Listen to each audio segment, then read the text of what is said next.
All right, so good evening, everyone, and thank you all for coming to this important community meeting. My name is Randy Rouse. I'm the mayor of the city of Santa Barbara. I'm here with some of my colleagues from City Council, Councilwoman Megan Harmon, Councilman Michael Jordan, Councilman Eric Friedman, Councilman Roscoe Gutierrez, and I believe, is Wendy Santa Maria here? Because she's finding parking. And Councilwoman Kristen Sneddon is remote today, but she's listening in. So it's obviously very crowded, so please be patient with each other. And as you said, there's some overflow in the room where the child care is. We'll hopefully have some listening stations outside as well. So we want to make sure that everybody who wants to speak gets heard. And I'm going to suggest the following format, so once we begin public comment. If you'd like to speak, please fill out a speaker's card, or a slip, I should say, and submit it to the clerk. You do not need to put in your full name or contact information on the card. You can simply write your first name or your initials if you have privacy concerns. Each speaker will have 2 minutes on the agenda item, and the agenda item only. Speakers may donate their time of 2 minutes to the current speaker, and a total of 2 donors can allow the current speaker 5 minutes. So in other words, 3 people can allow 1 person to speak for 5 minutes. Those people have to be in the room, however, okay? So you have to still be here. I'll keep the time up here, and I'll let you know when the time is up on your timing. This gathering is recorded, but the speakers' faces will not appear, only the audio, so we can ensure personal security. If you'd like to ask a question, please include it in the body of your 2 minutes. Those questions will be fielded by the city administrator and the police chief and will be answered after everyone's done speaking. The format will allow everyone a chance to be heard in a reasonable time. So I will call your name, I'll call the name of the next person that's speaking after that, so we can kind of keep the thing moving so everyone can get heard. Our council members will each have the same opportunity to make a statement at the end of the public speech, each also limited to 2 minutes. That means you, Mike. So tonight, it's a real crowded room. We're all close together, so please don't applaud, boo, or shout out. It'll take away time from the speakers. If you have signs or flags or anything, which I don't see any, thank you, please keep them in the back of the room quietly displayed. Everyone must be respected. This meeting is for you to be heard. Staff will be recording suggestions for future appropriate agenda items in regular council meetings. So I would like to now introduce our community sponsor, Primitiva Hernandez from 805 UndocuFund. Primitiva.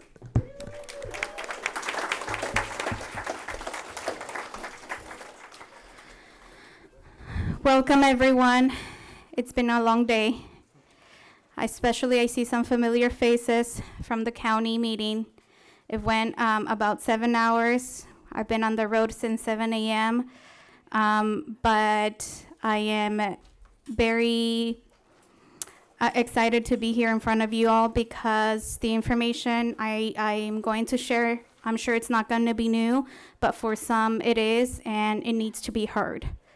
My name is Primitiva Hernandez, and I'm the executive director of 805 UndocuFund. This organization was born out of the ashes of the Thomas Fire in response to the climate-induced disasters that we experienced in Santa Barbara and Ventura counties, and also as a result of the undocumented community being disproportionately impacted and excluded from mutual aid at the federal level, at the state level as well. Since our inception, we've distributed over $8.5 million to undocumented mixed status families in Santa Barbara and Ventura counties. But what has placed us in the spotlight recently has been the recent increase in ICE activity in our region.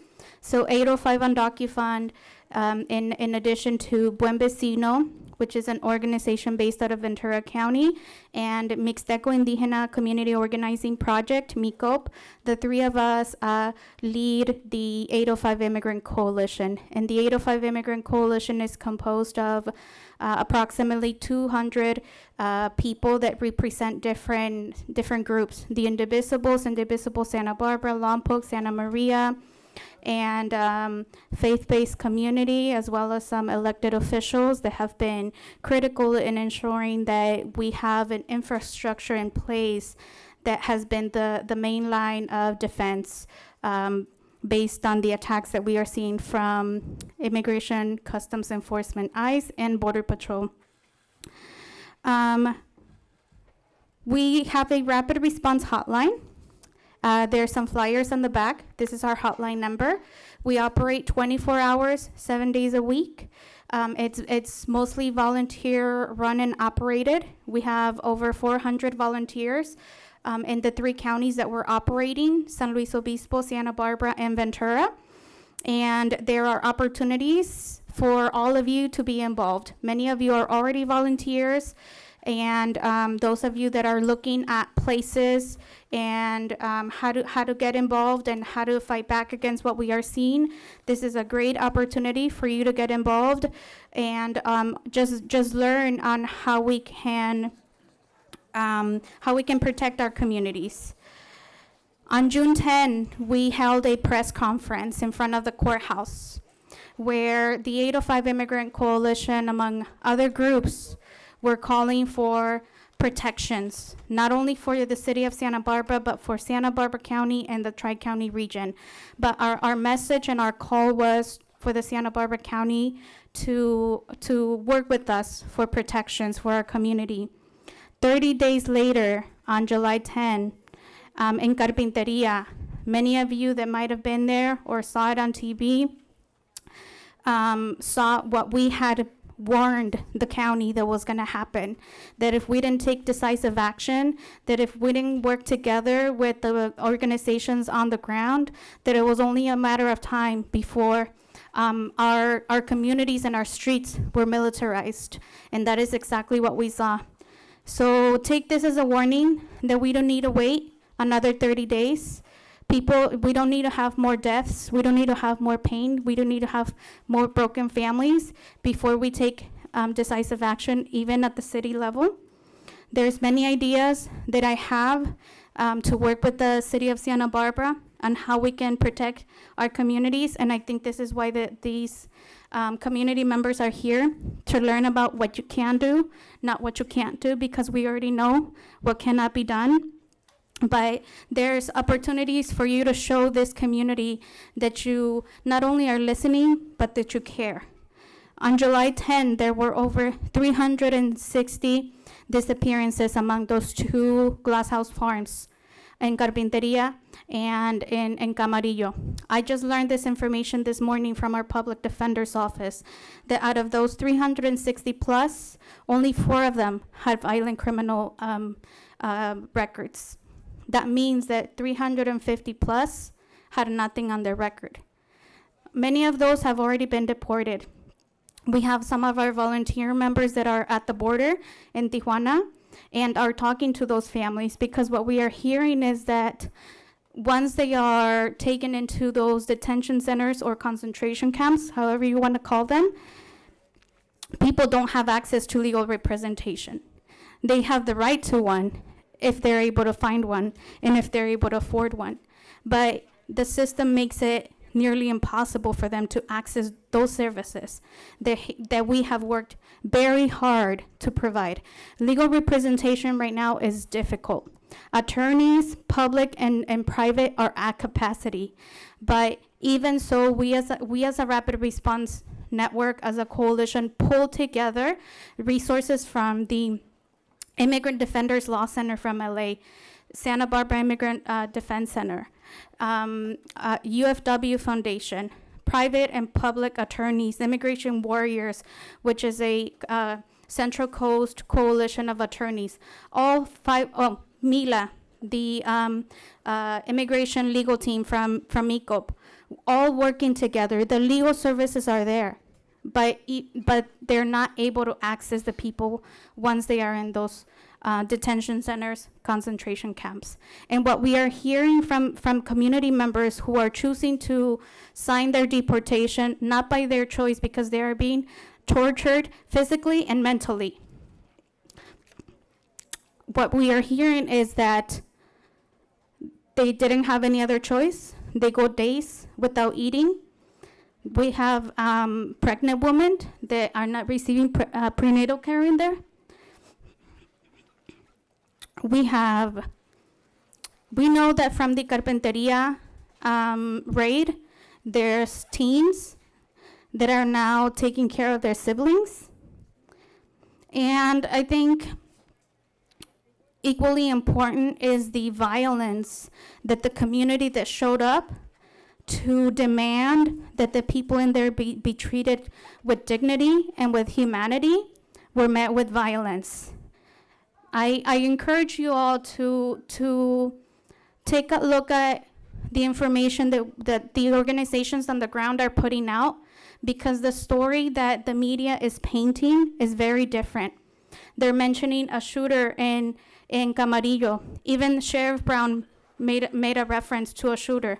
That didn't happen in Santa Barbara County, so whatever he was talking about has nothing to do with the shooter, because that was in Camarillo, not here in Carpinteria. He also spoke about rocks. That was in Camarillo. It was not in Carpinteria.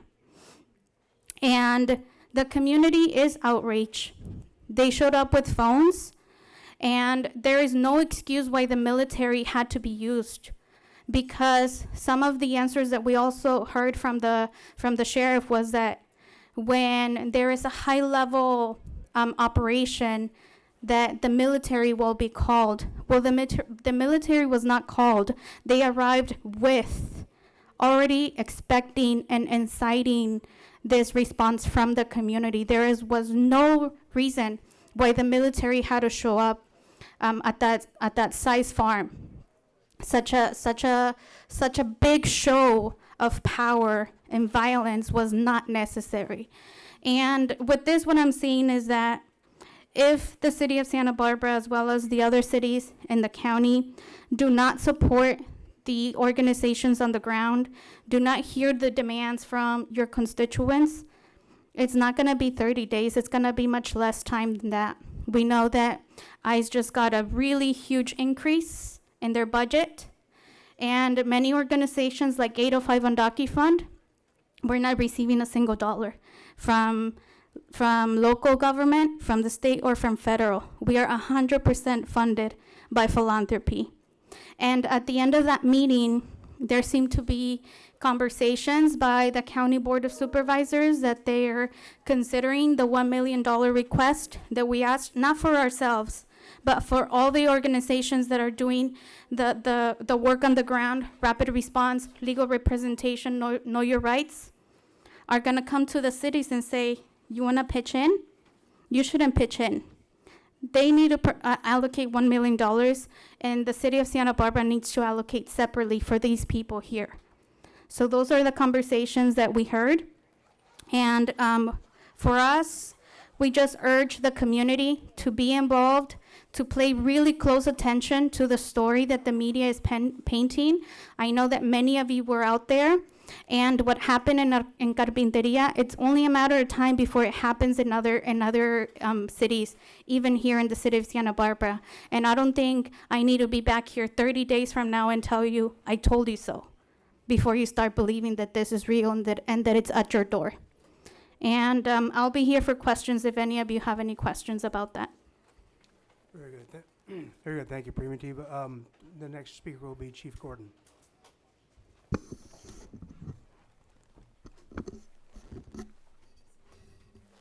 So for those of you who don't know me, let's leave the chief behind, even though I'm in uniform.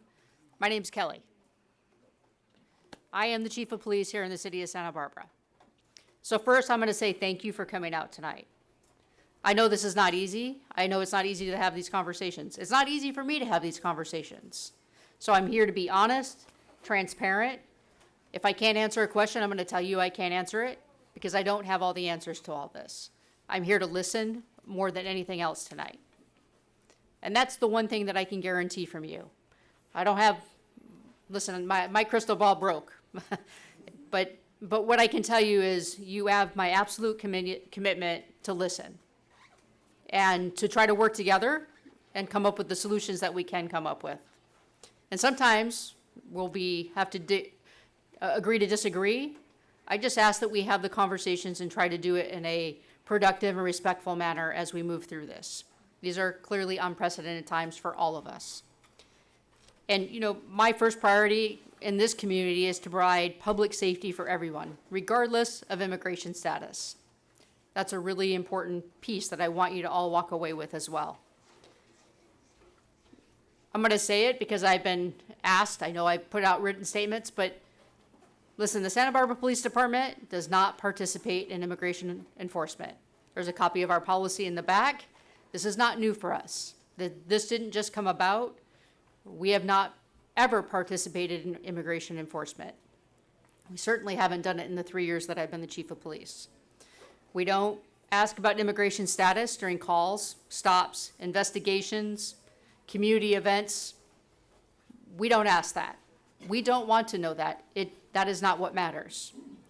We don't work with or assist ICE in any type of immigration enforcement. We follow state law, we follow our policy, and we follow best practices to make sure that our work protects, not divides our community. We want everyone to feel safe, to report a crime, to seek help, and to engage with our officers without fear of immigration consequences. So I just want to lay that groundwork out there. I'm sure a lot of you may know, but not everyone knows, so I'm going to go over. We follow what's called the California Values Act. That was put into place back about 7 or 8 years ago now to make sure that local police are not used as an extension of federal immigration, so that all Californians, regardless of immigration status, can safely interact with law enforcement. It does not protect individuals from immigration enforcement by federal agents acting independently in our community, though. So I just want to lay that out there. We are prohibited by state law from doing immigration enforcement, asking about immigration status, honoring ICE detainers without a judicial warrant, granting ICE access to non-public areas without a court order. So we would not allow them to just come and walk through our station, sharing or releasing dates of someone who's being released from custody. I also want to make it clear that we do not have our own jail. Everyone that is arrested by the Santa Barbara Police Department is transported to the county facility. So I can't speak for, and I want to just put that out there at the very beginning, I can't speak for the Santa Barbara Sheriff's Department policies. They too are bound by the same laws that we are, but I know I often get questions about what happens in the Sheriff's Department facility when someone gets released or those type of questions. I can't answer those for you. I don't want to make assumptions or speak on behalf of the Sheriff's Department, but we do not have our own jail facility. When we arrest someone, they temporarily come to our station, typically for an interview, a brief amount of time, and then they're transported to the county jail facility. So I just want to put that out there and lay that groundwork. So when we do have federal agents in our community, we don't assist in their operations. However, if we are called to a scene, so that means if a community member calls us or they call us because there's an issue, we will respond if there's a safety concern or a disturbance. But our whole point is to, A, make sure that they are in fact appropriately credentialed federal agents, and we're there to make sure that everything on both sides is lawful. And that is our responsibility and our role. We don't proactively seek out ICE agents or monitor their activity.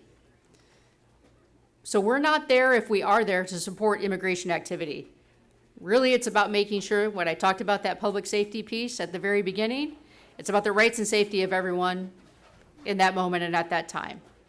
So I want to make that very clear. Now, I get often asked the question, well, do they let you know that they're coming before they come? Sometimes, but not because we're part of it, but because we have this thing that we don't want to see, is where we have federal officers with guns and we're not aware that they're there, and someone from the community calls and then we respond and we end up in a officer versus officer shooting. So when we do get the information, it is simply to let us know that they are in a particular area. They don't give us name. They don't give us any other information if they do provide us with information. And that does not always happen. So I also want to just put that information out there. That is how the system works. We always want residents to feel safe calling 911, calling our non-emergency number, no matter what the immigration status is. And I want to also reassure you that if anyone feels like you have not been treated appropriately by the Santa Barbara Police Department, we will thoroughly investigate it. You have my commitment. We have lots of different ways to make a complaint. You can go through the city administrator's office. You can come through our office. We have a community accountability office. We have a fire and police commission that provides oversight to our department.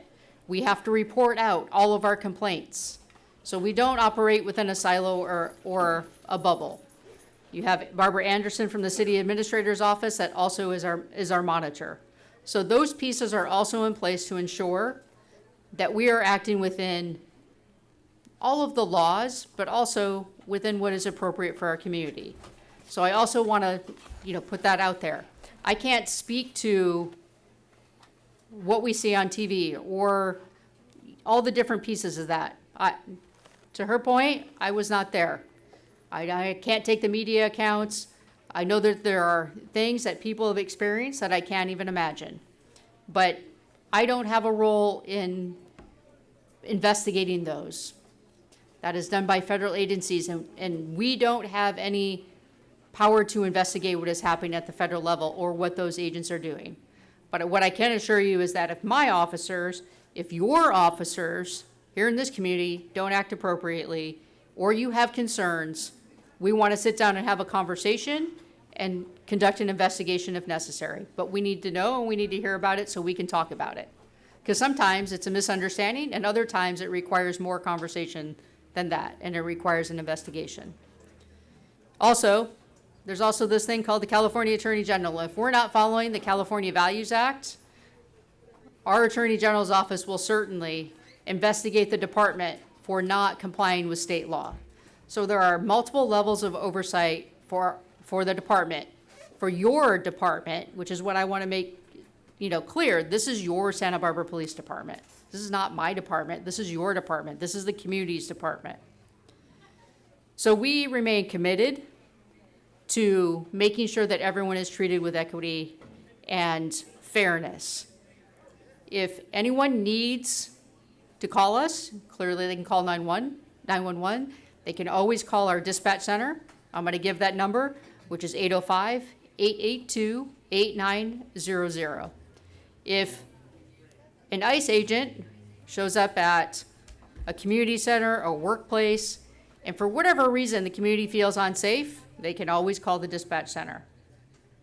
Now, I will say that may also then cause some stories in the community that we're supporting federal immigration efforts. So I want to put that out there. We will respond. But there will probably be stories that we're cooperating with federal immigration because you will see our uniform with what is also occurring. So I'm going to put that out there. It's not that we won't respond. We will certainly respond. If there is that fear, if someone is demanding money, if they're doing things that don't seem right, call us. Because they have to identify themselves, they have to show us their credentials, and we can make sure that they're not impersonating a federal agent. If they are impersonating a federal agent, that is a crime. And we will take action. We're not going to allow someone who is not a federal agent to take action. We're going to investigate that, and we're going to take the necessary steps. We train our officers with bias-free policing, cultural competency, legal boundaries over the authority, which is a constant and ongoing process for us. Including when I talk about the Fire and Police Commission, we report that out every year. We give a full accounting of that. And really, I want to also make this very clear. This is not a policy issue for us, for you. This is a human one. And our department is made up of men and women, a lot of which that live in this community, whose families live in this community. And I want to really emphasize that point. Many of our sworn and professional staff come from immigrant families, or they come from immigrant communities. We're made up of about 35, almost 30%, 36% officers on our sworn side that are Hispanic. We have 48% that are white. We have another 8% that identify with two races. If you do that math, we're about 50% and 50%. Our department represents the cultural diversity of our city, and I think that's also important to note. Like I said, our professional staff and our officers, they live and work in this community, but they are also part of this community, and their families are part of this community. And we hire a lot of men and women from our community. So this is, like I said, this is not a policy issue, this is a human issue. And really, our diversity strengthens our responsibility to serve and how in which we serve. So I'm gonna just close my remarks with, I understand, but I really don't. I don't know what it's like. I do know that there is a lot of fear and uncertainty within our community. So we're here to serve and protect everyone, regardless of where you were born, regardless of your immigration status. We want to continue to listen and work together to ensure that our department earns and maintains your trust. So that is your message from me tonight. And like I said, I'm committed to listening. I'm committed to making sure that we are treating all of the community fairly and equitably.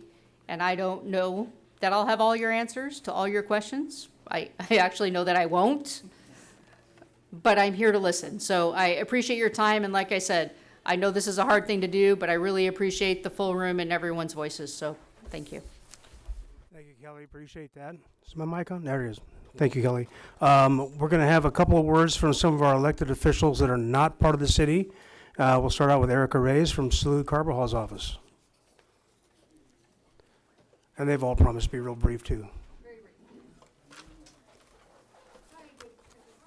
There we go. Good evening, Mayor Rouse, Council Member, City Manager McAdoo, and Chief, and the Santa Barbara community. I'm here on behalf of Congressman Salud Carbajal, who is in Washington, D.C. tonight and unable to provide a statement in person. But my name is Erica Reyes, and I serve as his district director with the Office of Congressman Carbajal.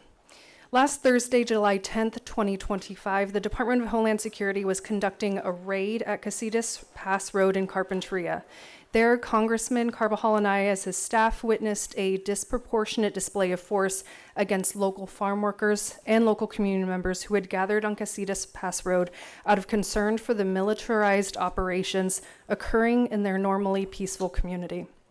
Upon hearing of the ICE raid in progress from concerned constituents and live accounts on social media, Congressman Carbajal went to the site to see firsthand what ICE was doing in our community. Upon arriving at the barricade of armed, militarized Department of Homeland Security police, he was denied entry and not allowed to pass the established perimeter despite identifying himself as a member of Congress attempting to get answers on behalf of his constituents. Concerned community members who had gathered at the site were fired upon with flash grenades, injuring Carpinteria City Council member Monica Solizano along with other community members, including a young child. Later, smoke canisters and other projectiles were fired at the crowd, causing further injuries. Representative Carbajal condemns these aggressive actions. They do not reflect the America that we know and love, and the Congressman will continue to push the Department of Homeland Security for answers on this raid. There has been a troubling lack of transparency from ICE and the Department of Homeland Security since the Trump administration began a second term, and responses to inquiries from our congressional office regarding last week's actions have been very limited. To date, we have learned via a press release from ICE that the coordinated raid between Carpinteria and Camarillo in Ventura County resulted in the arrest and detainment of over 360 individuals, 10 specifically in Carpinteria.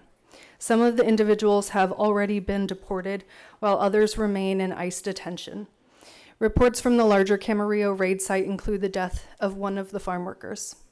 This raid occurred in the context of our communities and cities experiencing increased ICE enforcement and removal operations, where we have been told ICE is targeting individuals with known criminal backgrounds. These operations have resulted in increased collateral arrests occurring in homes, during traffic stops, and at local businesses where it is evident racial profiling is occurring. The family and friends of those detained deserve to know the location of their loved ones and the condition of their well-being. This kind of chaos only serves to further traumatize families and tear communities apart. These militarized ICE tactics are not how you keep communities safe. They are a gross misuse of limited public resources and a fundamental betrayal of the values that define us as Americans. Unfortunately, with the passage of H.R. 1, an unprecedented $170 billion is on the way to Department of Homeland Security to dramatically scale immigration enforcement. What we bore witness to last week in our own backyard is a prelude to what is to come in our communities and across the nation. It is incumbent upon local leaders and community members convening meetings like this one here tonight to discuss measures to protect the most vulnerable in our communities. I want to thank you for your leadership, and the Congressman looks forward to our continued partnership. And the Congressman and our staff's thoughts are with the families missing their loved ones tonight and to those living in fear for themselves and our communities. Thank you. Thank you, Erica. Next speaker will be Benjamin Peterson for Senator Monique Limon.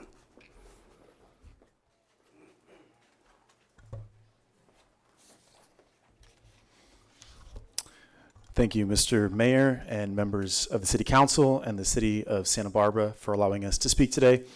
My name is Benjamin Peterson, and I will read a statement from Senator Monique Limon. Last week, we witnessed our communities being terrorized by chaotic raids that claimed the life of a community member who had picked the food on our tables for 10 years. I stand in solidarity with our leaders across the California Central Coast and our California congressional delegation as they demand transparency. At the state level, we have passed policies that protect our immigrant communities, including the California Values Act, also known as SB 54, which I was proud to vote for in 2017. This limits state and local government resources from being used to assist with deportations. This year, we passed state legislation to fund a $50 million litigation fund to prepare for moments like this. And with that funding, our California Attorney General Rob Bonta has filed 31 lawsuits and injunctions to put a stop to this federal overreach. The legislature has also put forth critical legislation to protect our immigrant communities and their families at schools, childcare centers, and health facilities. Additionally, I'm grateful that our state Senate passed a budget that provides a total of $160 million for immigration legal services funding to ensure that the state is working to protect due process for all residents. Enough is enough. These raids and disproportional display of force have made our community feel less safe. Thank you to the City of Santa Barbara, Carpinteria, and our nonprofit organizations for standing together with our neighbors and continuing to exercise our constitutional rights. I stand with our immigrant communities and everyone who calls this country home. Thank you. Thank you, Benjamin. The next speaker will be Gunnar Logenheisen, from Greg Hart's office. Good evening, and thank you, Mayor, City Council members, City of Santa Barbara, and Primi, to you and your entire team for the work that you're doing. I'm here today to also deliver a statement on behalf of Assemblymember Greg Hart. I want to express my deep outrage and heartbreak over the recent ICE raids on agricultural operations in Carpinteria and across the Central Coast. These actions were unnecessary, harmful, and fundamentally inconsistent with the values we share as a community. The workers targeted in these raids are not strangers. They are our neighbors. They are parents, community members, and essential workers who deserve dignity and respect, not fear, intimidation, or detention. The manner in which these raids were conducted, without advance notice, transparency, or coordination with local officials, inflicted lasting trauma on families and communities. Children are left in limbo, businesses are disrupted, and trust in law enforcement and government institutions is shaken. The fear unleashed by these actions is not limited to those directly targeted. Immigrants across our region, whether they are undocumented, naturalized, or legal residents, are now living with the constant terror that they or their loved ones could be stopped, interrogated, or detained at gunpoint by masked agents demanding papers. This is not the United States we believe in. No one should have to live in fear simply because of where they were born or how they look.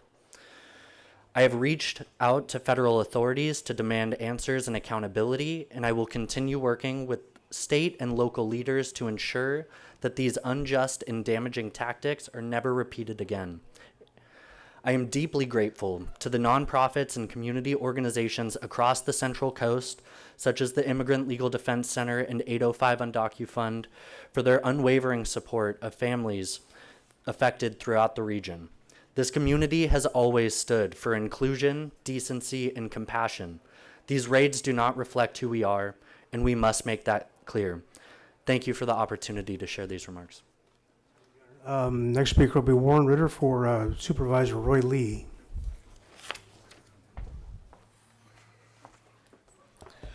Good evening, Mayor Rouse, Primy, Chief Kelly, City Council members, and of course our community. My name is Warren Ritter, and I'm the District Rep for County Supervisor Roy Lee. The issue of ICE in our community deeply impacts me, and I literally just left an 8.5-hour meeting in which the County of Santa Barbara discussed at length both the horrific events of last Thursday and other events as well.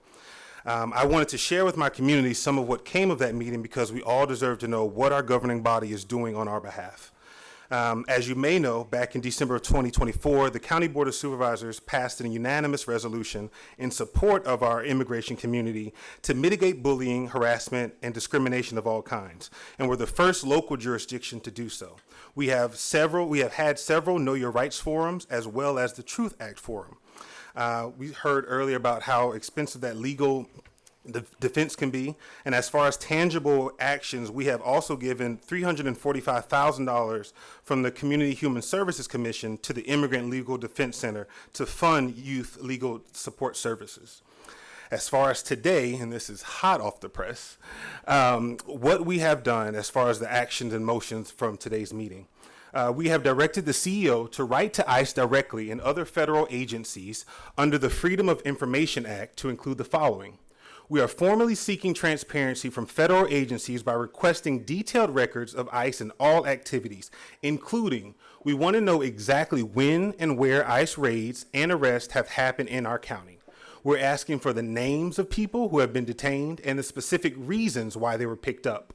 We also want to see the rules and policies federal agents are following during these raids, especially how they identify themselves and what guidelines they are supposed to follow.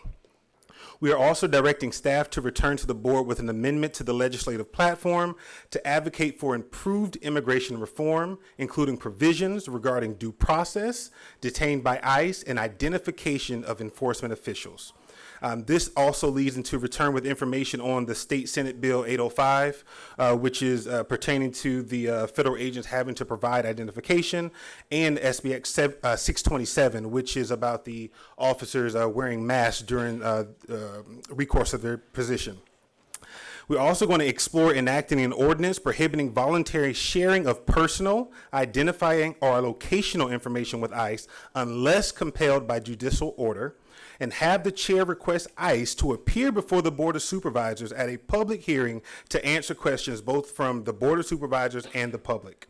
And also one of the final things that's a part, we are also exploring joining the ACLU lawsuit, and we'll follow up on that as well. So I just wanted to really express a lot of transparency. A lot of people don't believe that the county is really working to do some things, but I wanted to share that these action items came from a 8.5-hour meeting today, and this is what we're doing on our behalf. So thank you for the time, and I appreciate each and every one of you.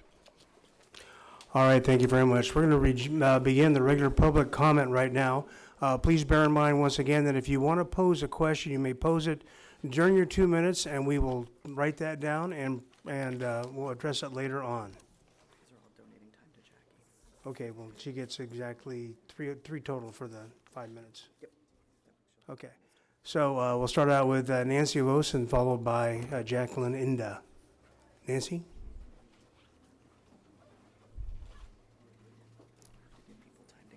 Yeah. I know she's here. I saw her when I came. There she is. And once again, you'll have 2 minutes. Hi, everyone. I wasn't prepared to speak today. My name is Nancy Avos. I'm here on behalf of myself and on behalf of the Santa Barbara County Action Network. And I just want to express how deeply affected I've been by this. I'm also an immigrant. My parents are also immigrants. It took them many years and many thousands and thousands of dollars and missed opportunities and missing their family to become legal residents of this country. And not everyone has the privilege to be able to go through that process. And I just want to say that I understand where some of these families are coming from, and I just want to stand with my community. If there's anything that we can do to help you or to help you make you feel more safe, then please let us know. And I also want to thank the elected officials that are here today. I feel very proud to be a resident of this county. I feel like we're doing the best that we can, and I trust that our elected officials will continue to do whatever they can do to protect our community. Thank you. Thank you very much. The next speaker will be Jacqueline Inda. Has a few people donating time to her, so she'll have a total of 5 minutes. That'll be Martha Ruiz, Maya, Sarah Rebstock, and Tanya. So all to Jacqueline Inda for 5 minutes total, please. Ms. Inda. Council, Mayor, residents, thank you for being here. I'm here on behalf of Casa de la Raza. Casa and its team of volunteers, which are 100% devoted to this neighborhood and to this community, come together every day to respond to calls, numerous calls of aid, support. And we stand with people, because when we stand with people and we stand united, we stand strong. We do that even though the building's closed. And we do that even though we've jumped through many hoops to try to get it reopened. Right now is the time for our city to act. Casa is actually the only place in this community that is trusted and vetted, not only by this local neighborhood, but by the entire region. The name itself stands for a lot. And so I hope that our elected officials will listen to one thing out of my message, because I might talk forever, but I only have 5 minutes. And that's that our community needs us to respond in a way that creates policy. How we effectively do that right now is that we call for an emergency proclamation on mental health and wellness. This opens up a venue of resource to be able to provide the kind of support that our communities need. We are dealing with a crisis, with the mental wellness, mental health crisis.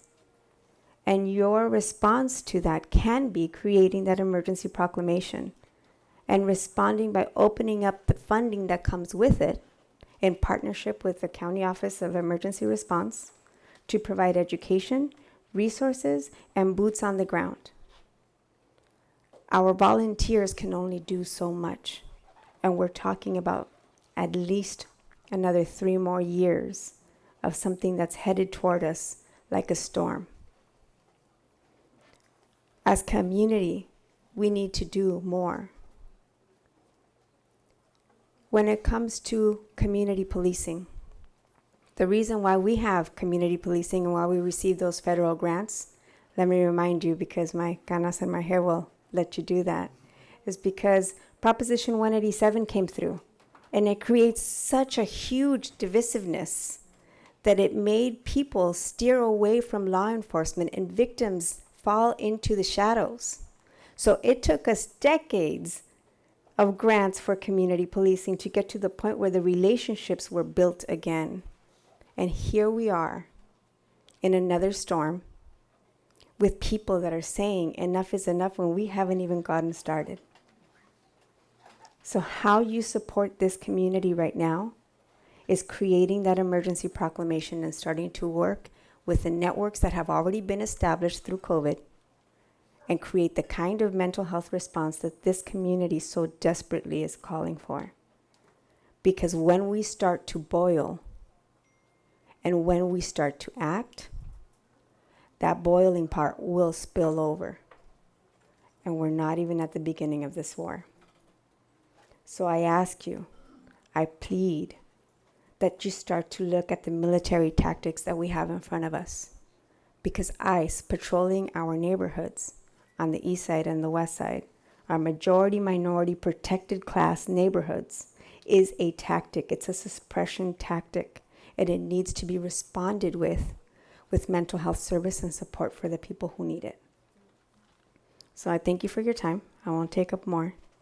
I hope that we will be able to do that, and in the future, maybe have dialogues where the chief of police might integrate the red cards that are being handed out as something that officers can do as a little seedling of support for our community in unity. Because right now, whether we like it or not, or whether we like our own political views or how we do things, we're all in it together. And we have to work together to be able to get to the outcome where people are safe. Thank you. Thank you. The next speaker is Denise Adams, followed by, please, let's leave the clapping and cheering out, please. Followed by Cecilia Oxtetter.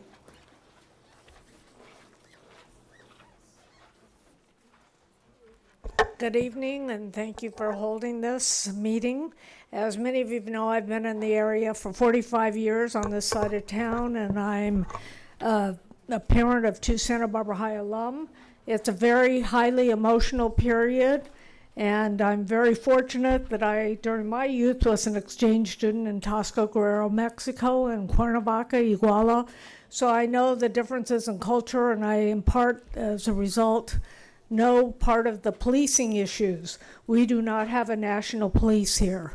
So I came today because I wanted to share with you that one of the Santa Barbara High Hall of Famers, a Don, Peggy Sands, has written a booklet which I'll be giving thousands, if not hundreds of copies to the police and to the city for all of you. And what's interesting about it, it explains how it works in the United States. It also has sections on ICE, all the categorical divisions from investigative to enforcement to all what's going on.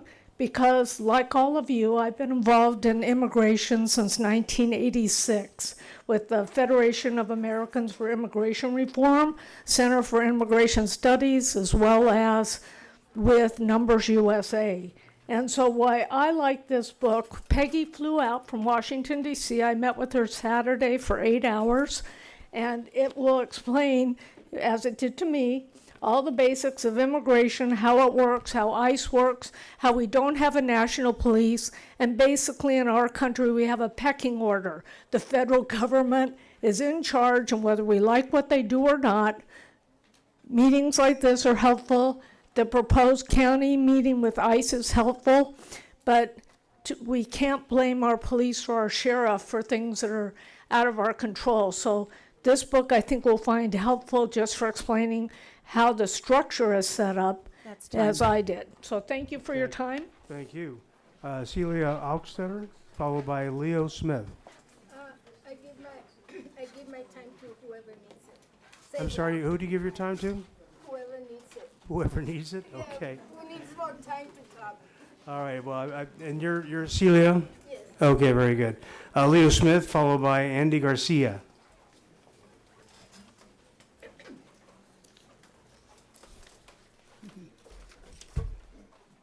Thank you, Mayor Rouse, Chief Kelly, Primitiva, and all the members of the community here this evening. There's so much to discuss. There's so much change to see come to fruition. Our people, we deserve better. The opportunity to achieve and attain such betterment is still here. We're here. The hearts of this community, the hearts of communities all across the country, all across the globe, share our sentiments that our people, regardless of where we or they are born, deserve the right to live free. Yes, we get to abide within the truth and honor of guidelines and regulations. Yet we also know that we have collectively a power to help adjust what those regulations are. Brothers and sisters, neighbors and friends, we have a special community, a community where brown people, dark-skinned peoples, and light-skinned peoples all live in harmony together. We have a community where Africans and Asians, Europeans, Australians, and yes, both North and South Americans live together in that harmony. We go to school together. We work together. We eat together and play together. We care for one another as we are supposed to. That's the 2 minutes. Thank you very much. Oh, I wasn't 5 minutes, pardon. No, that was just two per speaker, so, Pardon. but thank you. Andy Garcia, followed by Miguel Avila.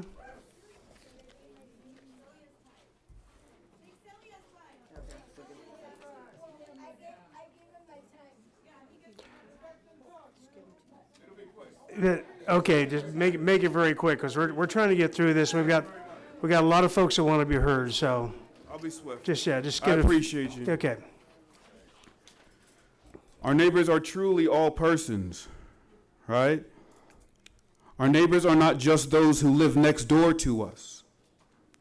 You know, the Bible says that we are to love our neighbors just as we are to love ourselves.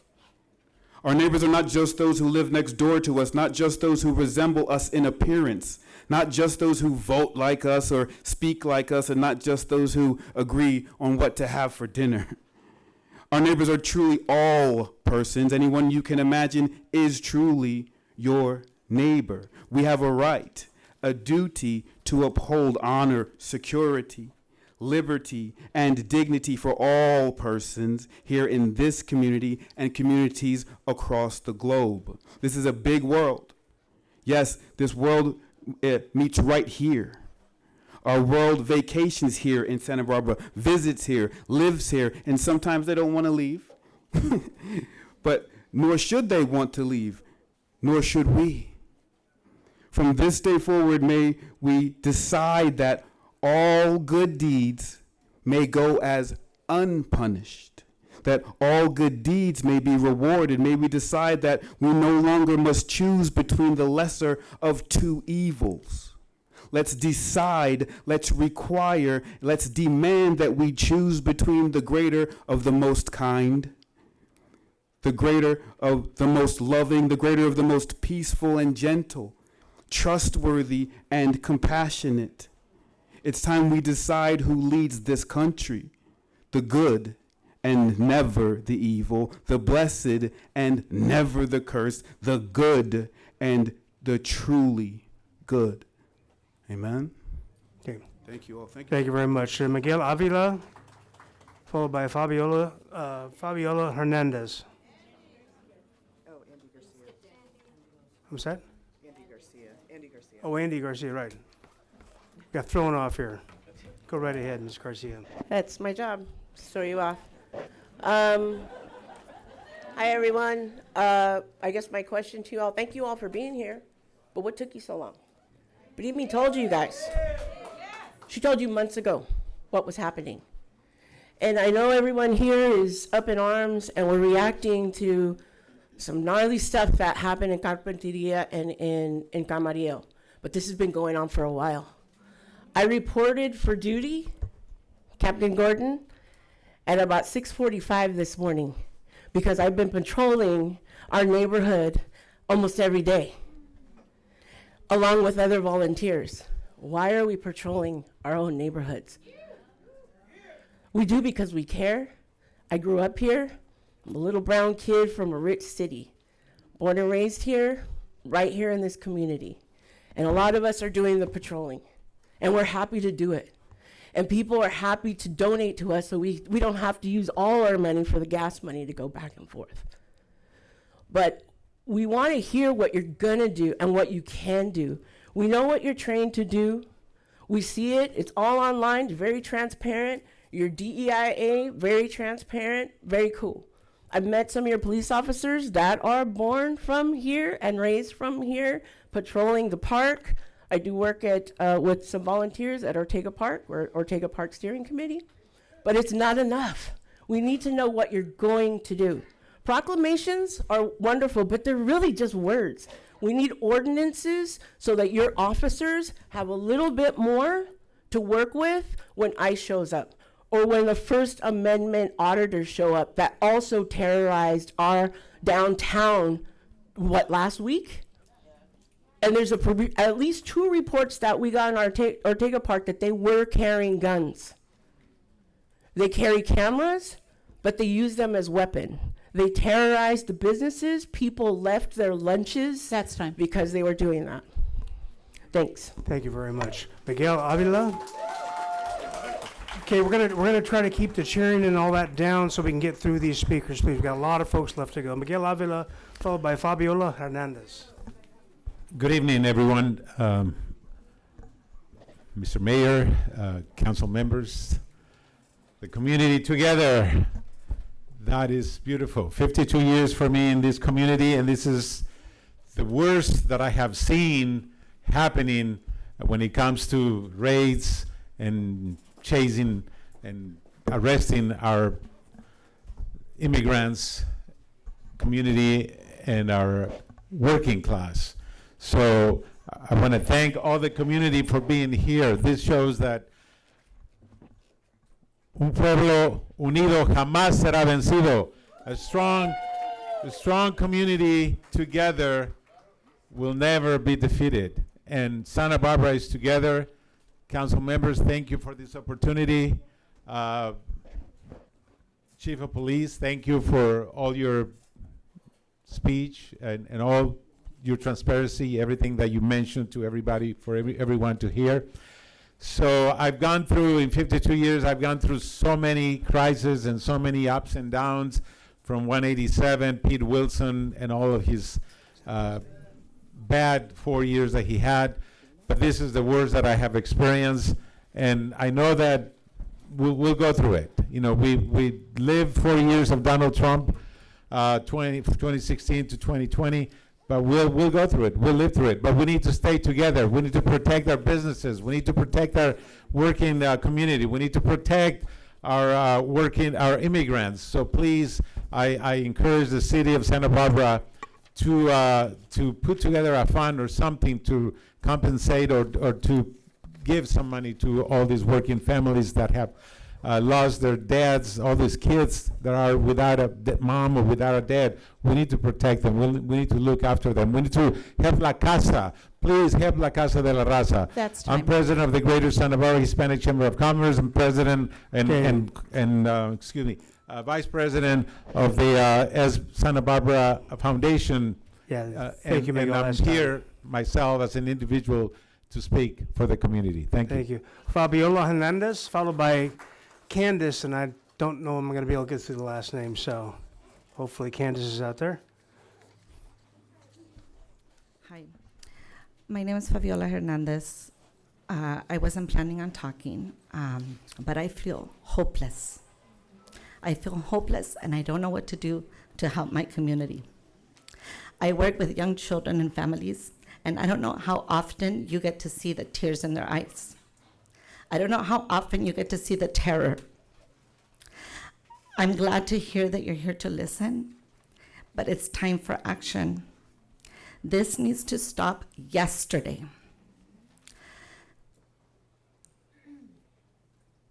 It saddens me so much to hear the people that are supportive of this trauma.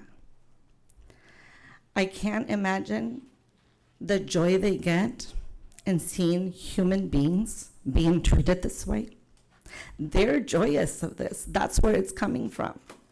I want you to take that in consideration with all the decisions that you are making for us. And I'm talking to all of you who are responsible for our safety. That is your job. You are here to keep us all safe. And what I want to say is that I don't feel safe. I don't feel free. I don't have blonde hair. I don't have blue eyes. I have the gift of being bilingual. For the first time ever, I'm thinking twice or looking behind my back when I'm speaking my Spanish, when I'm listening to my music. I am not free.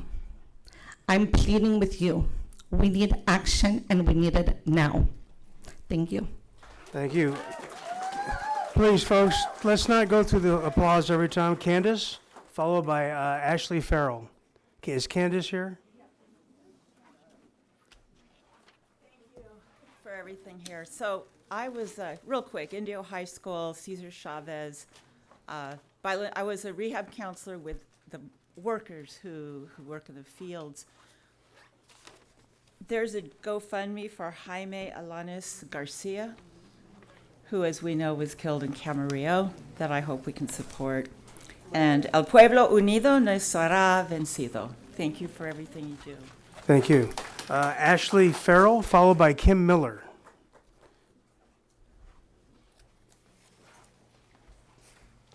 Hi, I just wanted to say that I was born and raised in this city, and a lot of my friends were undocumented growing up. A lot of people it took a long time to get any type of status in this country. We need to fix our immigration system. We need to stand up with the people who are our neighbors, coworkers, and friends who are being attacked. What is it going to take? A man died falling off a roof on Thursday. Is it going to take roadblocks on the streets where people are being pulled out of cars? Is it going to take our businesses being closed down, our restaurants, our car washes, our hotels, our economy crashing? Is it going to take somebody being shot in the street? What is it going to take? What is the red line for us to stand up and say, we're not going to take this shit? We need to stand up and fucking say no more.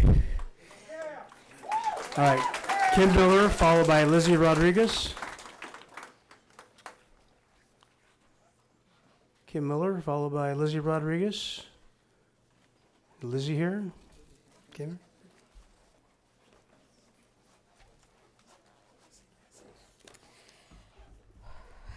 I'm hoping I can get through this without crying. It's been a really tough few weeks. As the daughter of a former farm worker and living among undocumented community, I was raised with a deep understanding of the sacrifices and strength of immigrant communities. I know the experience of living in community who did not call for help when help was needed because of fear of being detained and deported. Recent immigration raids and enforcement actions have created waves of fear, not only for undocumented individuals, but for entire neighborhoods, workplaces, and schools. When families are forced into hiding and children are too scared to go to summer programs, and when workers avoid essential services out of fear of detention, our entire community suffers. Safety should not be conditional. Safety means knowing your families will be intact when you get home. It means trusting that your children can learn, play, and grow without fear. It means living with dignity regardless of your immigration status. We are experiencing an unnatural community disaster. So we must respond as such and create policies and practices that prioritize safety, not separation, and ensure that the people who compromise the fabric of our community are treated with respect and the protection they deserve. It's more than what you won't do, like not working with ICE. It's about what you will do. It's about how you will protect our community. It's about notifying partner agencies when ICE is in the neighborhood so they can respond accordingly. It's about mobilizing protection and care. It's about providing financial systems to support people who are unlawfully detained and deported. It's about creating true safety and a true leadership response in our community. This is what I ask of you today. Thank you.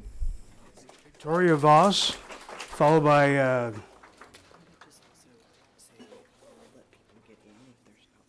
right. Victoria Voss. There she is. Followed by Kim Paskage.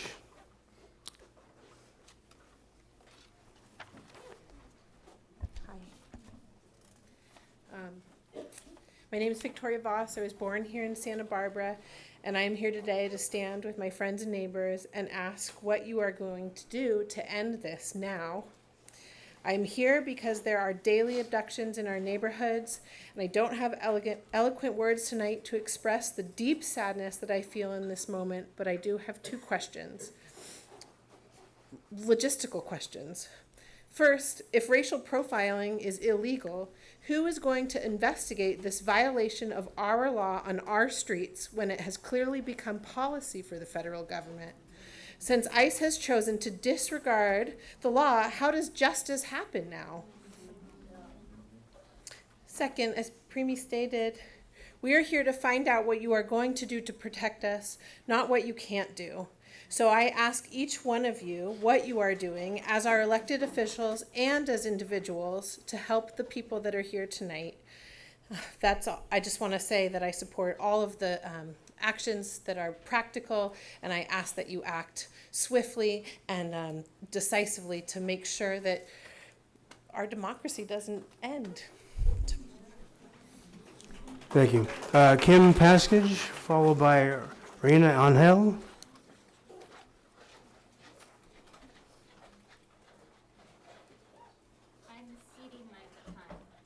Okay, and you are? I'm Melanie Covarrubias. Okay. Así como han tomado el tiempo para responder por nuestra gente, yo voy a tomar el tiempo para nomás hablarles en español. Muchísimos niños ahorita sin saber dónde están sus padres, sin saber si van a poder comer. Okay. Quisiera dejarles saber que cuando ICE llega a su casa y sus hijos los abracen, que piensen de los niños que no volverán a ver a sus padres. Sus padres no son criminales. Han venido aquí por una vida mejor. Pero uno sabe que mi familia llegó por trabajar, para ganar. Que no le estamos dañando la vida a nadie. Mis padres dejaron y arriesgaron sus vidas por la mía. No creo que sea justo que nuestros padres sean vistos como criminales. Cuando mi madre se arrastró por el desierto, con su cuerpo embarazada y debilitado, y no podría ni pasar un trago de agua. Mi madre llegó al hospital y los doctores no sabían si ella o su bebé sobrevivirían.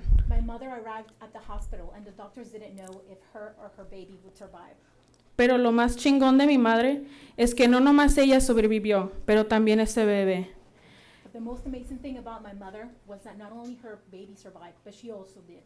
Entre el miedo y la muerte, su bebé no se murió y ella literalmente casi cae muerta.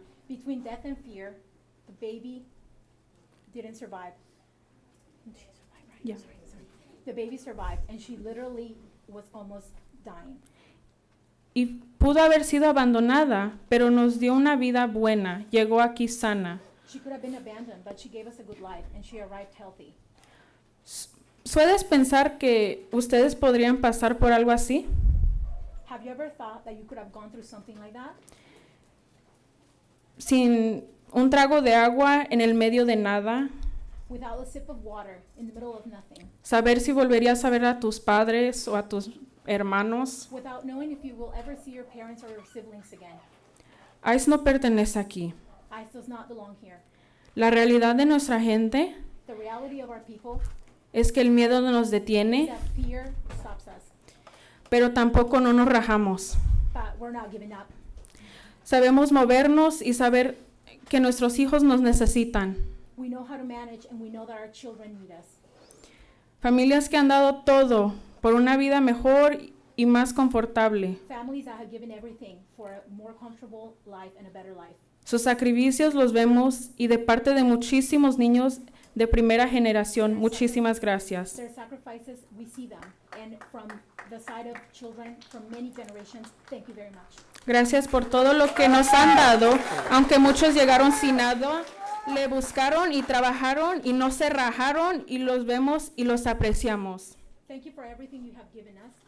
Many of you, nobody gave up. We appreciate you for everything you've given us. Thank you very much. Reina Angel, followed by Ben. Hi, my name is Reina Angel. I wasn't planning on speaking. I'm a little bit nervous, but I just wanted to stand up here and my family, I have multi-generations that have been here, and my dad's family grew up on the east side on Kimball Street, and they literally lived in a shack. I remember that house, my grandparents' house. It had a dirt floor. You know, I mean, they came from nothing, and my grandmother, you know, she marched with Cesar Chavez. She made him lunch one day, and you know, I'm biracial. So my dad's family is Mexican, and they've been here for generations. My mother's side is white, and it's so hard for me right now because my grandchildren, you know, they're scared. And this is just like so wrong in so many ways. I can't even, I cry every night. I cry and I worry, like, who's gonna get taken? Is someone in my family gonna get taken? And then my white side of the family is like, you're overreacting. They're never gonna take anyone. And I'm like, this makes no sense. Like, so many people do not understand it. There is no due process. And without no due process, anyone can be taken. Anyone. You could be a citizen. You know, it doesn't matter. And who are they going to come for next after they come for the immigrants? Who are they going to come after then? The people who don't agree with them? The people who don't believe their religion? The people that, you know, have disabilities? People that have, you know, that are gay? But, you know, whatever, you know, they're always going to be coming after the next. And this whole, like, thing about people being happy about this alligator Alcatraz and let's feed 65 million people to the alligators. I mean, and you know who they're talking about, and it's just so messed up. I mean, the racism that is so visible right now, it's disgusting. That's time. Thank you very much. Ben, followed by Kristen Miller.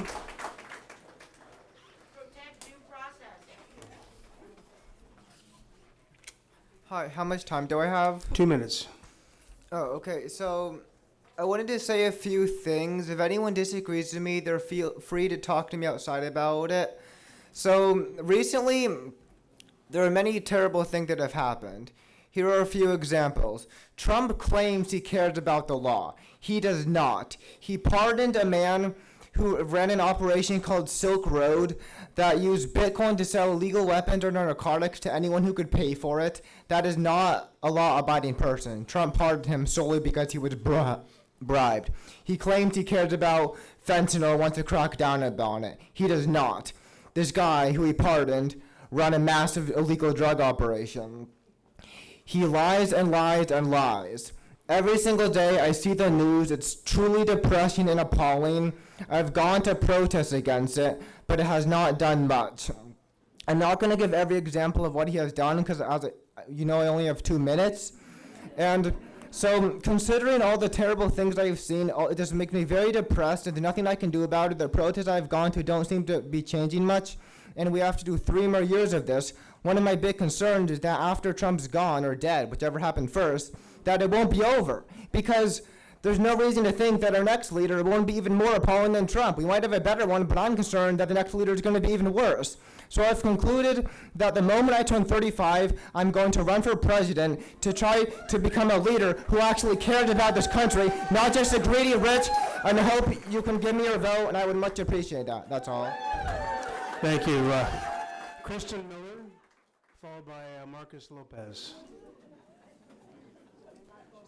Kristen Miller. Oh. And right after Ms. Miller will be Marcus Lopez. Hello, Mayor Rouse and council members. I'm Kristen Miller, President and CEO of the Santa Barbara South Coast Chamber of Commerce, representing businesses from Goleta to Carpinteria. Recent immigration enforcement activities in the region are impacting our local economy. There is significant concern among businesses, their employees, and our fellow community members. Members of the local workforce, regardless of their immigration status, are worried for their safety, as well as the safety of their friends and family. This is extremely disruptive to our local economy and community. Businesses depend upon a consistently available workforce, predictable operating conditions, as well as the general community well-being. Equally important, all members of our community, employees, customers, neighbors, should be able to go about their daily lives with a basic expectation of dignity and due process. We need humane and fair policies that prioritize community safety, rights of all individuals, and a stable workforce. We all share common goals of safe neighborhoods, thriving local businesses, and a community where families can plan for their future. What to do? Clear communication between federal agencies and local officials can minimize confusion and ensure enforcement activities do not interfere with essential community services and business operations. And visit our website, sbschamber.com, where you'll be greeted by a pop-up leading to more information, especially for employers. Thank you. Thank you. Marcus Lopez, followed by Mia Lopez.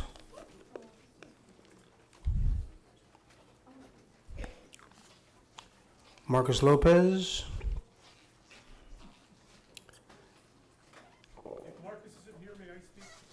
You've got to have a speaker slip, I'm sorry.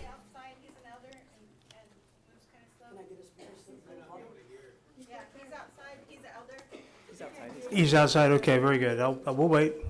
And then followed by Mia Lopez. I can speak first if you want. Are you Mia? I'm Mia. Please go ahead. Haku Aku, Mia Kakti. Thank you for having this today. Better late than never. It's your responsibility to care for our communities. It's your responsibility to protect and serve. You serve the community, and the things that have been happening recently are not serving the community. You're not protecting our people. You're not protecting our children. And this talk about immigration and immigrants and illegal people, I know about illegal and immigrants because all of you sitting here that came over the ocean are illegal and immigrants. Our relatives who came over from what you call the border, which was never there before. These are our relatives. They belong here with us. So we need to re-educate our people because that is why all of this is happening. Because you've forgotten how you got here.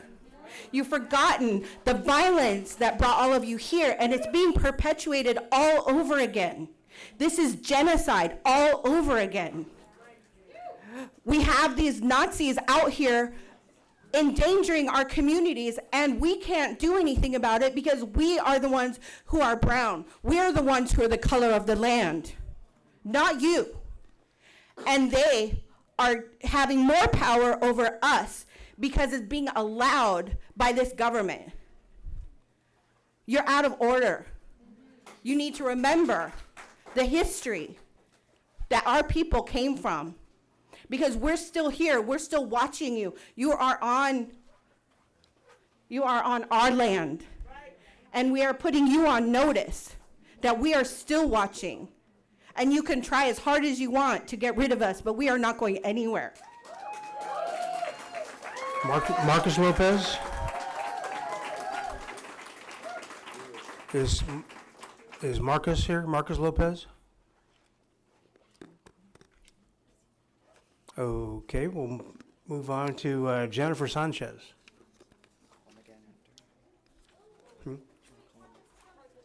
Oh, is Marcus here? Okay.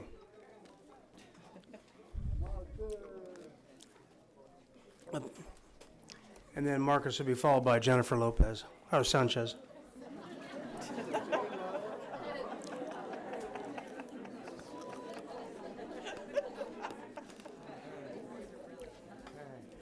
Let me get everything straight here.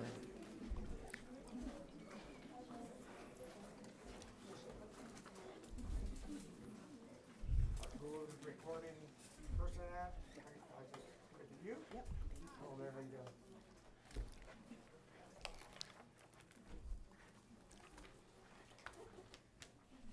Is there a clock or something? Yeah, she's got it over there. She'll let you know. Give me 2 minutes. Okay, thank you, everybody. And thank you, Mayor and individuals. My name is Marcus Lopez. I'm the chairperson of the Barbara Chumash Tribal Council here in Santa Barbara, California. And it's good if I put my glasses on to read my statement because I didn't want to get too far-fetched. A lot to say.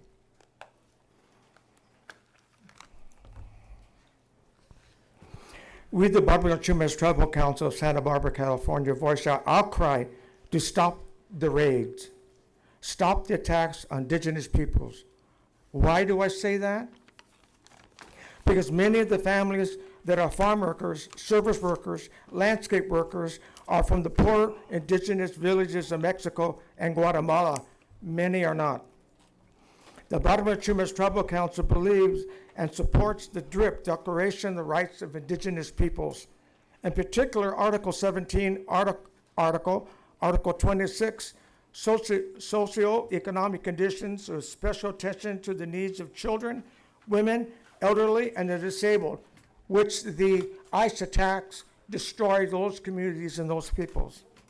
Article 21, 22, 24, and 24, like I said before, is the rights to determine, develop priorities, and administer socio-economic programs affecting indigenous peoples. Nothing can stand in the way of prosperity for everybody, not just one sector of our population. These ICE raids come into violation to the above essence of the Declaration of the Rights of Indigenous Peoples. And the rights of indigenous peoples, the ILO Convention number 169 internationally, also in Article 3 states that no form or force of coercion shall be used in violation of human rights and fundamental freedoms of the peoples concerned, including the rights contained in that convention, international convention, that I believe to say United States of America is still part of that covenant. We call on all indigenous peoples to speak out and defend the defenseless, the children, the women and men who are being rounded up, jailed, and mistreated in violation of not only global human rights, but the spiritual essence of our indigenous cultures. Our veteran men and women who have fought dearly and lost their lives and injured and maimed, and all to protect these rights, democratic rights of this country, must not, and their suffering in the VA or within the past, must not go in vain. We also call on all peace-loving and decent moral peoples to talk together. The churches, the temples, the synagogues, the halls, the prayer halls, the unions, and all civil society to defend the defenseless and prepare to defend these oppressive attacks on not only those others, in other words, those brown people, but to defend our own human rights in our own villages, our towns and cities. This is not an attack on just those brown people. This is an attack on every civil rights and every decent democratic rights that we have for everybody. White folks, brown folks, yellow folks, and everybody else, and red folks. It's the job of all of us to defend our communities no matter what profession you are in the government, law enforcement, universities, civil society, businessmen and businesswomen. How do we talk to those businessmen and businesswomen who take advantage now in the past of these poor undocumented or not documented migrant workers that take advantage of, whether it be the farm workers, whether it be the service workers, or whether it be workers within taking care of Hope Ranch, taking care of Montecito, taking care of the Riviera, taking care of all these other areas, that they're part of their beauty is because of those individuals and those families that live east side, west side, wherever they can live, that take care of their property. That's the beauty of it all. And we need to say, si se puede, right? Have we heard that before? Everybody say, sí se puede. So Santa Barbara could be the model of making sure that it is not only a sanctuary, to making sure we could defend our defenseless and defend our homes, no matter where we live. So we want to stop the raids, and I thank you very much, and thank the esteemed guests in front Okay, of me. thank you, Marcus. So Jennifer, you gave your time.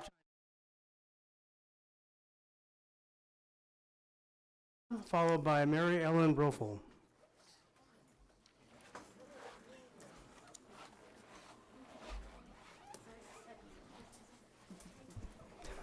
Good evening, Mayor and Council and all others. God bless us all. In the name of the Father, Son, and the Holy Spirit, Lord and Savior Jesus Christ. Amen. And as our Lord said, even for non-believers the same, we shall love our neighbors as ourselves. As people are criminalized, villainized, ripped from these neighborhoods, the heart and soul and fabric of our communities being torn apart. If we want history to repeat itself, all we have to do is allow this to continue. All people of all colors suffer some sort of discrimination, alternative lifestyle. I don't even agree with the term immigrant, undocumented, and all those things. It seems to marginalize people and divide them, put them in a classification. Human beings, because of economic reasons, leave their countries of birth to come to this land of the free, home of the brave, United States of America. God bless America as well. Not anti-American. But this touches me greatly, deeply inside, because the people that are being deported, taken out of schools, taken out of service positions, are people that are not only my friends, but my blood brothers and sisters. I just implore the community to reach out to the world community. You know, there's world organizations, Human Rights Watch, all these things when things happen internationally. War and tragedy is terrible. However, if they could get involved with government to make a change, it would be beautiful. All we have to do is believe, and it will be achieved. Thank you very much. Thank you. Mary Ellen Brofel, followed by Ava Van Antwerp. Mary Ellen? No? Somebody was waving out there. Is that Mary Ellen Brofel? No? No, okay, thank you. Ava Van Antwerp, followed by Julius Albanese. I wasn't prepared to speak this evening, but as a lifelong Carpentarian, what happened on last Thursday is absolutely unacceptable. My mother was one of the first 10 to show up to respond to what was going on. She was thrown to the ground. She's a city councilwoman. Her head nearly was cracked. Her father, my grandfather, was born here and was a Rear Admiral of the United States Navy and taught her to defend her country, taught me to. I want to know what you guys are doing to do that. I think when she called me, when I heard the flashbangs going off, I didn't know who to call. I didn't know what to do. I was in Santa Barbara stuck at work. It didn't really seem like there was any recourse or anyone to help, anyone that was there to show up to protect the community. And that's what you guys are getting paid to do, so, yeah. All right, Julius Albanese, followed by Graham Kelly.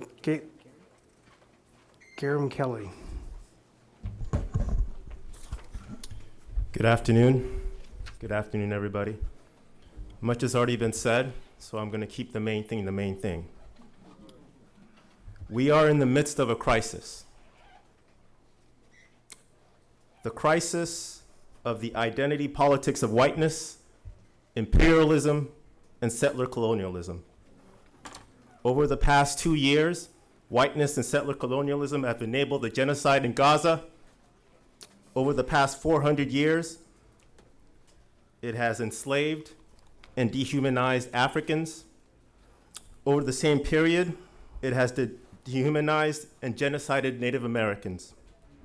Over the past 100 years, it has targeted black and brown bodies for heavy-handed law enforcement. Now, it is brutalizing and racially profiling Latino, black, and indigenous brothers and sisters in a more blatant way that even the mainstream social structure is uncomfortable with. But as black and brown people, this is our normal. It's just much more blatant now. Unfortunately, if present trends continue and this blatant racial profiling and dehumanization of black and brown bodies is not checked, it's only going to get worse. So, stand up for justice. Stand up for truth. Stand up for humanity. Reject the divisive identity politics of whiteness. Organize, like you are doing now. Internationalize your struggle. Vote, vote, vote, but vote strategically. Vote strategically. And not all skin folk are kinfolk. Si se puede. All right. Thank you. The next speaker is, I believe, is Garam Kelly. I want to give a shout out to the folks outside. To you guys, have been great so far. Thanks for your patience. Garam Kelly, there we go. Oh, Garrett, yeah. Gareth, you know me, Randy. Yeah. Good evening, City Council. I'm probably the newest United States citizen in this room right now. I got sworn in about 2 months ago. Took me 25 years, thousands of dollars, and for 7 of those years, before you think, oh, he did it the right way because he's from Britain, I was undocumented. So I know exactly what it's like to be undocumented, to worry about getting pulled over by a cop. But I realized one thing pretty quickly in my undocumented years. I'm a white guy, right? I'm privileged. I can pretty much do whatever I want, you know, and not worry about it. Part of the swearing in ceremony, right, I had to swear an oath of allegiance to this country. You guys do the Pledge of Allegiance. Look up the difference. As part of that oath of allegiance, I had to swear to defend this country from all enemies, foreign and domestic. We are under threat from domestic threats right now. Chief of Police, you asked earlier, you had some great comments, and we appreciate you being here. What can you do, etc. We want you to get in the way of ICE agents. We want you to get in the way, draw a line in the sand. This community will back you. If you see ICE agents go and get in the way, stop them from getting people out of our communities. We will support you. I swore an oath to defend this country, enemies foreign and domestic. I urge you all to do the same. Immigrants are what make America great. Immigrants are the American way. If you don't support immigration, you are anti-American. We need to take back the narrative and start telling the people that are anti-immigrant that they are anti-American, and we're not gonna fucking stand for it anymore. Thank you, everybody.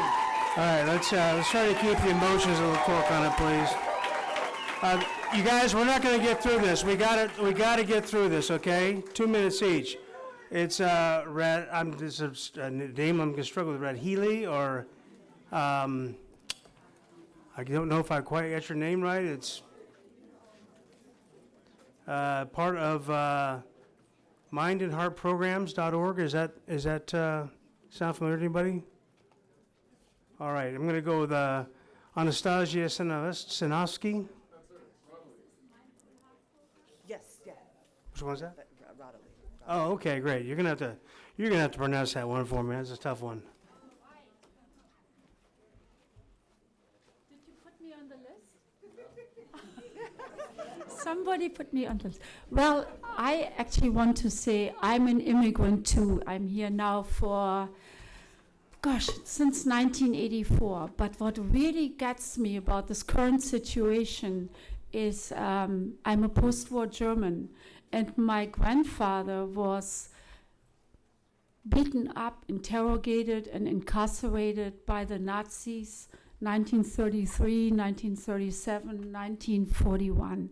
And when I read his letters and the way it evolved, the Nazis came into power 1933 in January. By April, he was beaten up. And the first concentration camps were put on in May 1933. So we are right on schedule with what the Nazis did. And I just feel I can't stop and not say anything. Because it's just, again, it's not because it's my family, it's everybody's family. But it just gets a little closer when you just saw it recently happened here. And we have to do something so that history does not repeat itself.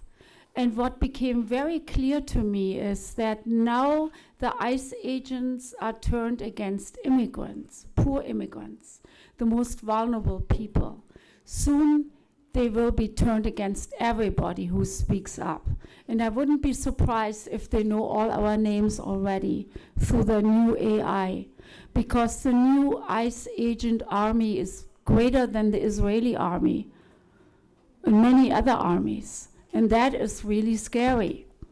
And now this could be really bad. So we have to do something early, so we don't come to 1936 or 1941 That's Germany. time. Okay, thank you. Thank you very much. Anastasia Senovsky, followed by Joseph Lopez.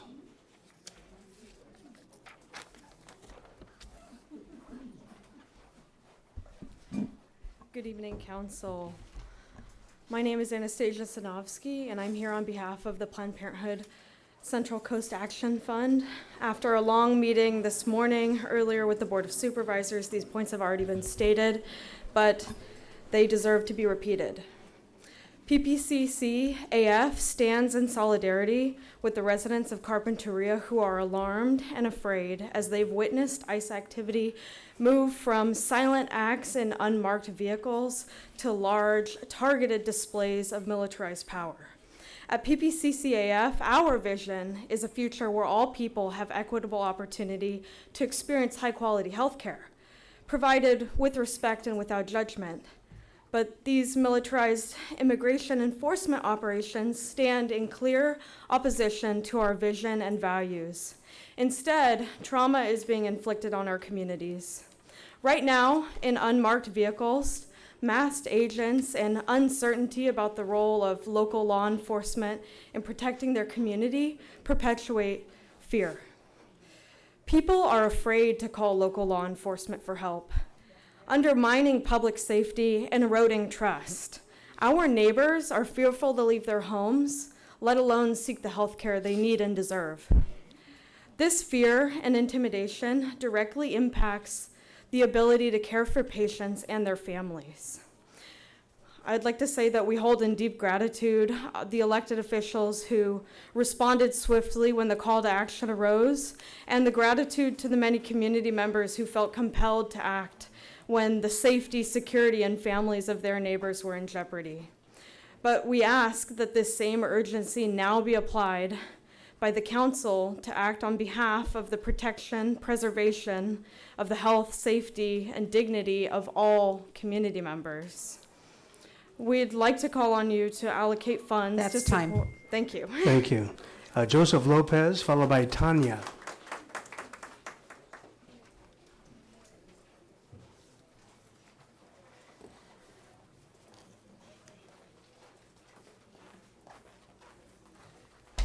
Good evening. My name is Joseph. I'm a proud Santa Barbara native. My family has been here for generations. I've been with my husband for 20 years. He was brought here from Mexico as a child, is a DACA recipient, and is now in the process of getting his green card. I want him to be an American, and I wish it were easier, but we have laws, and laws must be respected and enforced. Just because we don't like a law doesn't mean we can ignore it. Undermining law enforcement leads to chaos and disorder. It's troubling to see officers attacked for doing their jobs. In Carpinteria, a raid uncovered child labor and exploited undocumented workers. Without it, the abuse would still be happening. That's not something we should tolerate. I'm asking my neighbors to keep Santa Barbara civil, respect our officers. If you want change, take it to Congress. They're the ones who can reform immigration laws. The green card process is long, but it's not impossible. Don't live in fear forever. Let's preserve the order and safety that make this community so special. Thank you. Tanya will be followed by Katarina. Boy, another tough last name. I'll get to it.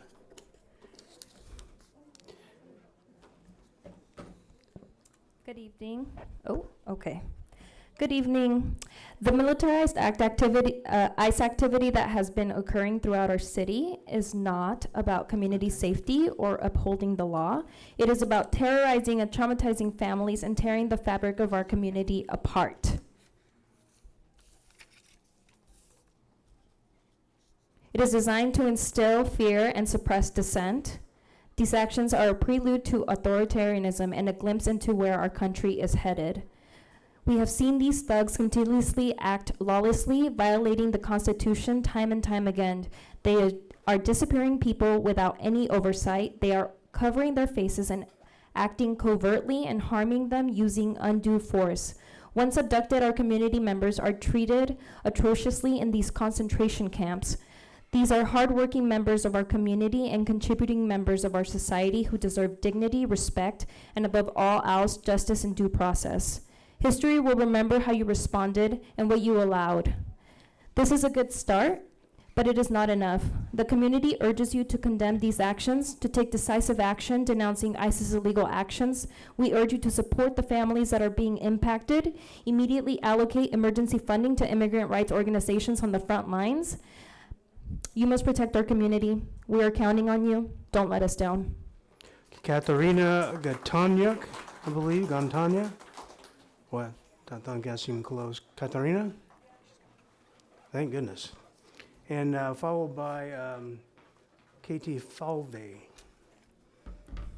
Okay. Hello, my name is Katarina. I'm a graduate student worker at UC Santa Barbara and also a proud member of UAW 4811. I am here to ask the City Council what concrete steps will they take to protect both students, undocumented students, international students, as well as undocumented and international workers at UC Santa Barbara from ICE and from visa verifications. To give some context, the UC has not taken much action to protect undocumented or international students, either at the undergraduate or the graduate level up to now, as well as unprecedented uncertainty in visa applications due to new levels, unprecedented levels of scrutiny and vetting processes for students to be able to continue to maintain their legal status here. Specifically, I want to know what the City Council proposes to do to prevent raids in classrooms and workplaces, and I'll extend this also to K-12 schools in our community, because we know how traumatic that would be to have raids in classrooms, because that is not an environment where students can learn or teachers can teach. And nobody should be afraid to get an education, to show up to work every day. So I want to know what concrete steps you will be taking in order to prevent that. Thank you.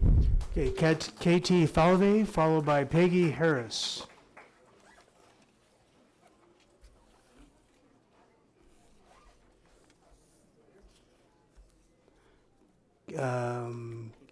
KT Falvey. Okay, Peggy Harris.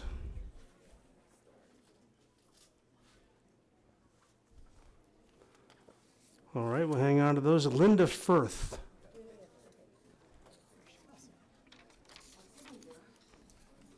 Hi, my name is Linda Villegas Firth. I was born here from immigrants. My mother ran from Mussolini because he was going to kill her because she carried guns to the underground. And she went to church every day when I was growing up and prayed, But what I'm here for is I also worked for Cesar Chavez in the fields, in Salinas, and picked grapes. Oh, we didn't pick grapes. I didn't eat grapes for 10 years.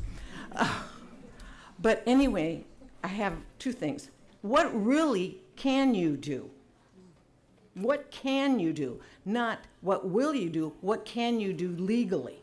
Cesar always said, because I went on to law school, and Cesar said, we're going to do this peaceably, piece by piece by piece. And Chief, I counted, I take copious notes. You mentioned safety 8 times in your speech, because I wrote them down.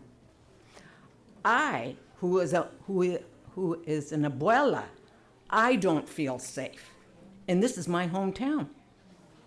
This is my hometown. So now, there's 2 questions. What can you do as city council? And when will you do it? Thank you. Okay, Al Ortiz, followed by Candace. Seems like that came up before. Okay, Al. First off, Mayor, Chief, City Council, I've been thankful to call some of you friends and many of you colleagues. Just the work that I do in the community, I love it. I genuinely love the work that I do. And before today, I would say I was working with the most vulnerable population in our community. And I do my best to put my foot forward on a daily basis to make a difference and be a light in their lives and a light as many people in this world's lives.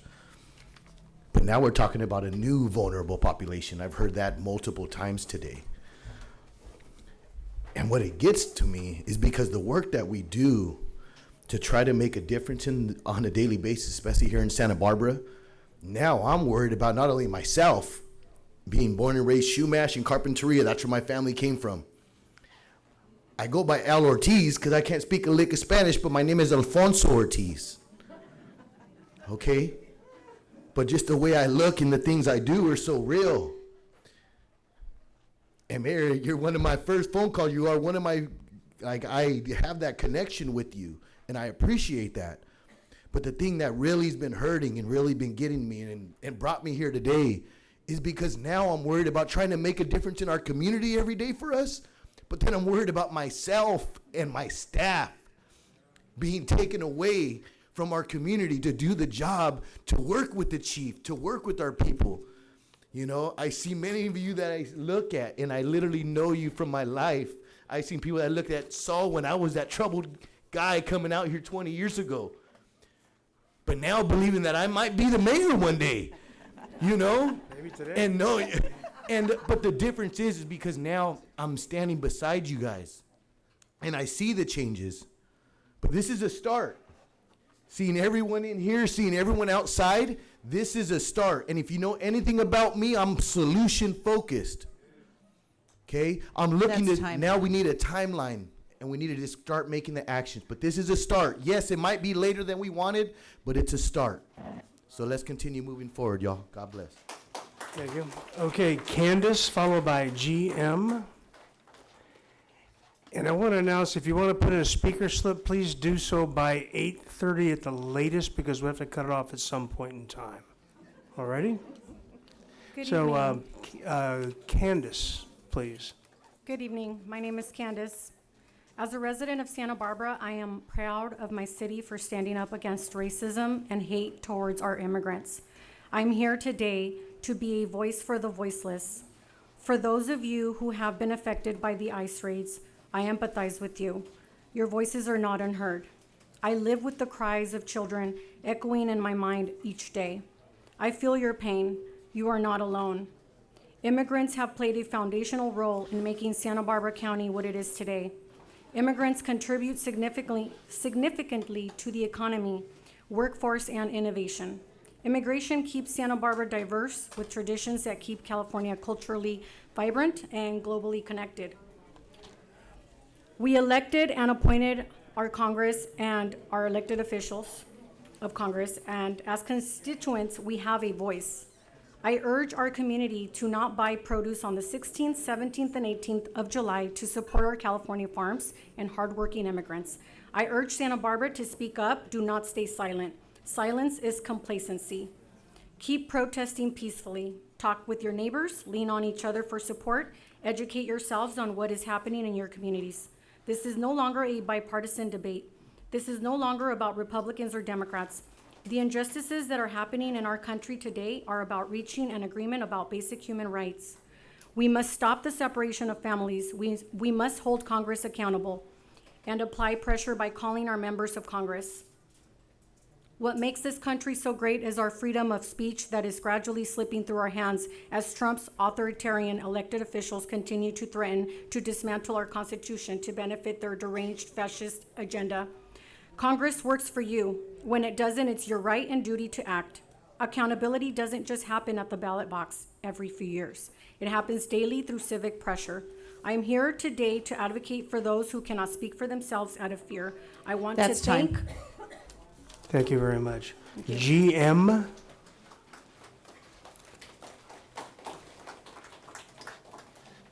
Is it GM in the audience? All right, followed by Reverend Pedro Lopez. I know I saw him, but there he is.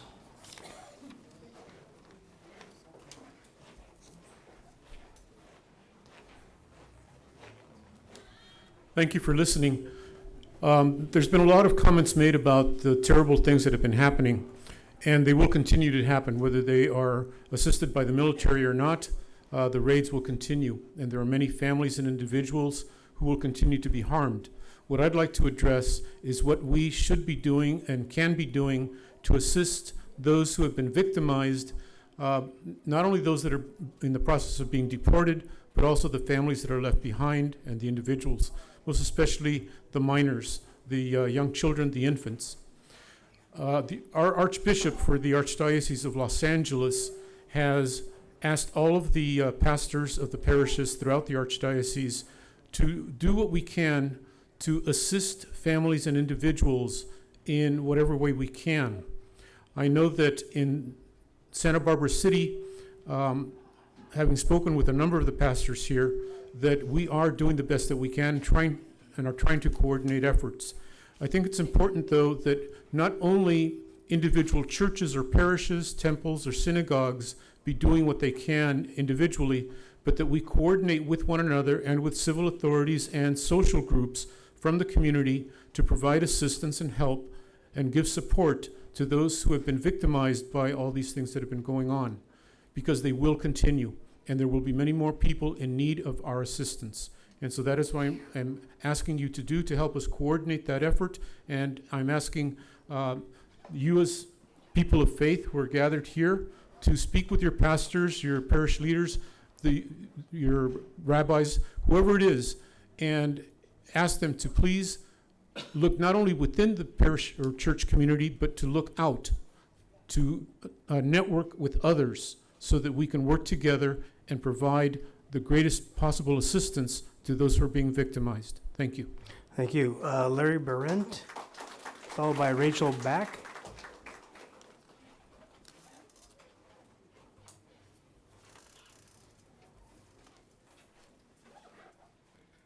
Good evening. My name is Larry Berendt. You came very close. No, you get a name for effort. I'm here on behalf of Indivisible Santa Barbara, on behalf of the 2,500 members, on behalf of the 8,000 who showed up in April at De La Guerra Plaza for Hands Off, on behalf of the 12,000 who showed up at Cabrillo Boulevard for No Kings. We convened a very quick meeting of our steering committee in the last half an hour. We are proud to announce that Indivisible Santa Barbara endorses the call by Jacqueline Inda for the declaration by the City of Santa Barbara of a state of emergency. Why have we done this? I had 3 reasons. Let me see if I can remember them all. Number 1, this is truly an emergency. If this is not an emergency, I've never seen one. Number 2, the declaration of a state of emergency is the statement of an attitude, because we don't look at a fire or a flood or a mudslide and say, what can we do? This is an act of a higher power. We act and we act and we act until we have done everything we can to ameliorate the conditions, to protect our people, to restore safety and restore normal. The third reason, I'm going to be able to remember all 3. The people in this room, the people outside of this room declared a personal state of emergency months ago. That's why we're here. That's why we organize. That's why we are doing what it is that we're doing. All we're asking you to do is to catch up with the rest of us. Thank you very much. Rachel Back, followed by Robert Villanueva. Hi, I'm Rachel Back. I am a white European ancestry Jew. My family came here freely through Ellis Island. I was raised in Memphis, Tennessee, where we learned all about the civil rights movement and Martin Luther King Jr. And I went to college in Boston, and the T stop that I got off for work, where I worked at City Hall every day, was where the Boston Massacre happened. The three most important things about being an American are protesting and immigration. So I want to talk to my fellow Jews and the fellow white people and anyone who is not native to this land. We are guests here. Doesn't matter when your family got here, we are guests here. And what we can do with our white privilege or whatever privilege you are given by birth is stand up for our neighbors. These people have shepherded this land, and we are lucky to live here. I'm grateful. I know the rest of us are grateful to be here, and we need to start acting like it. So when you see people coming after your neighbors, in the words of John Lewis, cause some good trouble and get in the way, and don't let it happen anymore. Thank you. Robert Villanueva, followed by Brian Coe.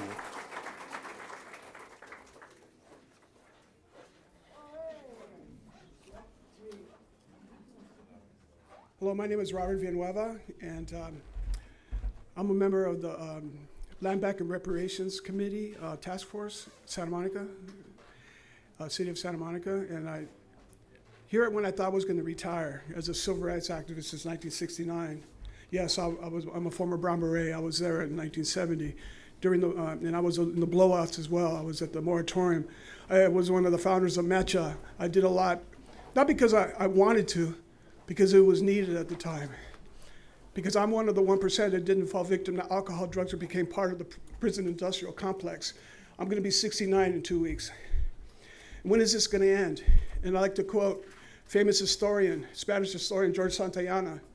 When a society fails to learn from its past, it's doomed to repeat it, and history is repeating itself from the reparations program, Mexican reparation program, 1929 to 1937, that scapegoated and blamed the Mexican-American community for the Depression, the Great Depression, and then Operation Wetback, in which my father was rounded up, and then so on and so forth. And it's so funny that being indigenous to this Western Hemisphere, because we go back from time immemorial before they had these borders. And by the way, the first illegal immigrant was Austin Moses when he came into Texas soil. I became an historian, and I had to prove to this country on my indigenous land that as I became a U.S. history professor. So my work isn't over. But this time I'm not going to use a bullhorn, and I'm not going to use a placard sign. I'm going to use a lectern, because this is what it's all about. Last thing I'll say, to quote, by the way, my mentor at UCLA was a co-editor of El Plan de Santa Barbara, a Chicano plan for higher education. Yes, I'm summa cum laude, 4.0, accepted to Columbia University, my master's, so on and so forth. Only the one, growing up in the barrio in a cucaracha-infested apartment. Just imagine what I faced, and I still I still love this country. Thank you. Thank you. Brian Coe, followed by Megan DiCarlo.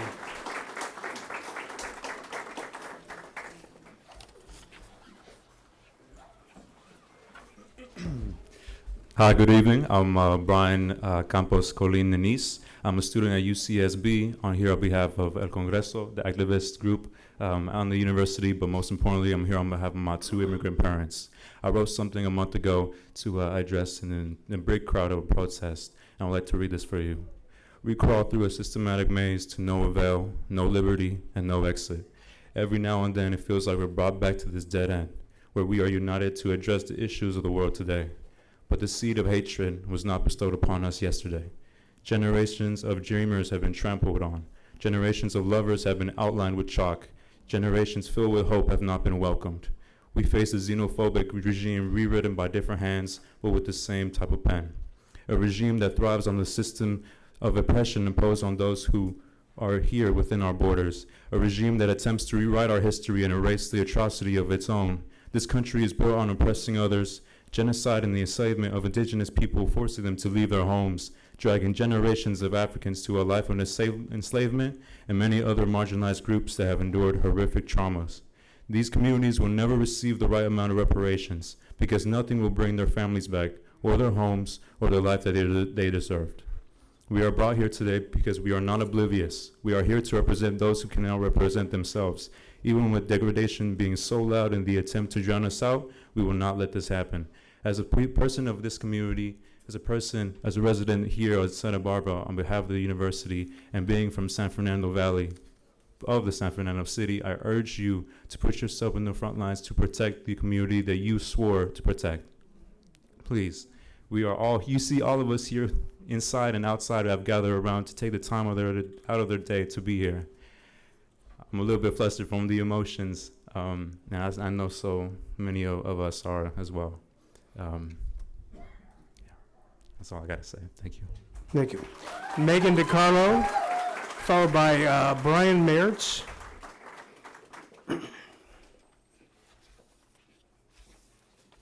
Good evening, everyone. Like some other people, I wasn't really planning on talking and am totally overwhelmed with emotions.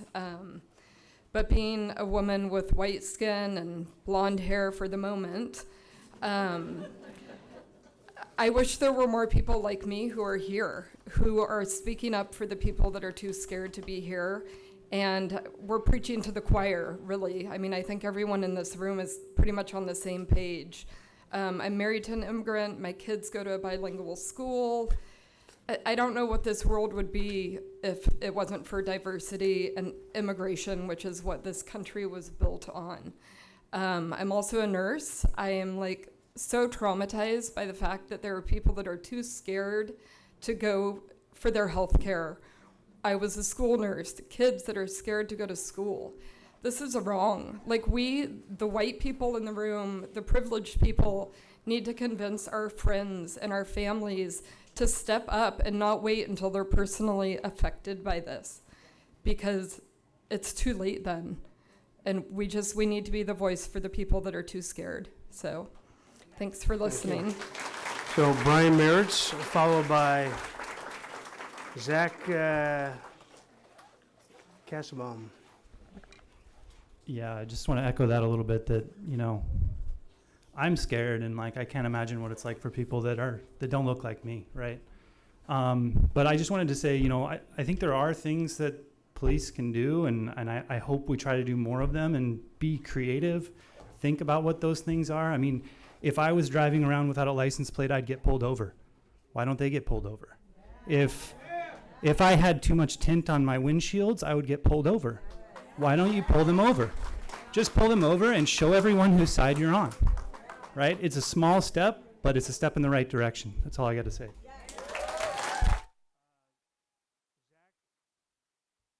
Zach Kassabaum. Zach? There we go. I got that part of the name right. Followed by Lisa Sterrett. Hi, my name is Zach Kassabaum. I did not prepare anything to say, but my heart is broken with seeing our community in distress. Military tanks rolling down our streets is heartbreaking, and I stand with our immigrant community. And I did want to express gratitude to the chief for explaining outlining the process of what's going on, but I was disheartened when I had called and asked these questions of the Santa Barbara Police Department last Thursday, I think around 12 p.m. or 1 p.m., and they could not answer any of the questions that you had relayed tonight on if people were getting kidnapped without badges, what was the process. They pretty much told me it was all hypotheticals and kind of gave me a bad attitude and wrote me off. So very disappointed in that, but really glad you cleared it up, and thank you. I yield my time. Okay, Lisa Sterrett.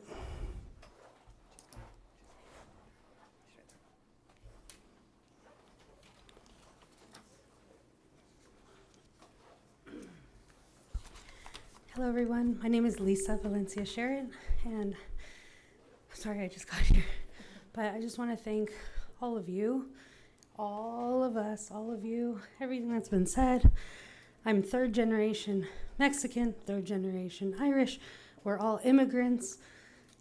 We already know this, and so many important things have already been said. So just one point that I want to bring that I heard in the county meeting today was that when people are taken by ICE and detained and we don't know where they are. So I just wanted to pass that question on to the city. The county is going to look into it too. If you can help find your constituents and be in communication with DocuFund and all the community partners. So just thank you so much. We're all each other. There's a word called Inlakech, and it means you are my other me. So just thank you so much. Thank you. Okay, thank you. And so that was it on the speaker slips. We're going to go to answer some questions now that were posed. But first of all, I'd like to congratulate you guys on being incredibly civil. It's a big group. We're in a very tiny space. So thank you for that. And with that, we're going to go to City Administrator Kelly McAdoo to respond to some questions. Well, I'm going to read some questions that at least the ones that I thought were specific. I know there was a lot of questions about what took us so long and what can we do. And I think that's something that we all need to be thinking about as a community. And I know that the city leadership team will be talking about that in more detail, about what we can do, and we'll be in partnership with our city council members. So I know some of those were maybe rhetorical questions, but I did appreciate the call to action. So there were a couple of questions that were posed on some of the speaker cards and then in comments about is school data shared with ICE, and how do we prevent ICE raids in classrooms? We don't have that information. Obviously, the school district is a separate agency. We will try to get some of that information from the school district. We do have an immigration resource page on the city's website. It will have, from this evening, the recording from the meeting, all of the public comments that we received in writing. Also has a link to the police department's immigration resources page, our public library's immigration resources page, which has a lot of links to community agencies. So we'll, if we are able to get some of these answers to questions, we'll also post those online. I think the other three, maybe I'll pose to the chief, and we'll see if she can't answer them. We'll try to get answers. I think it's similar to Ms. Sharrett's question that she just asked, which is, if parents are detained, what is the process or procedure to protect children? Who are minor children left with or released to? And is there a background or safety check made on the home or individual the children are released to or left with? So I can only generally speak of this because most of the time our officers are not present. So I can't actually speak to what the federal agents are doing in those situations. For us, yes, if we're going to release to someone else with those children, we do have a process for that. But we're not the ones present, and we're not the ones making those decisions. Hold on. Please let her speak. Please let her speak.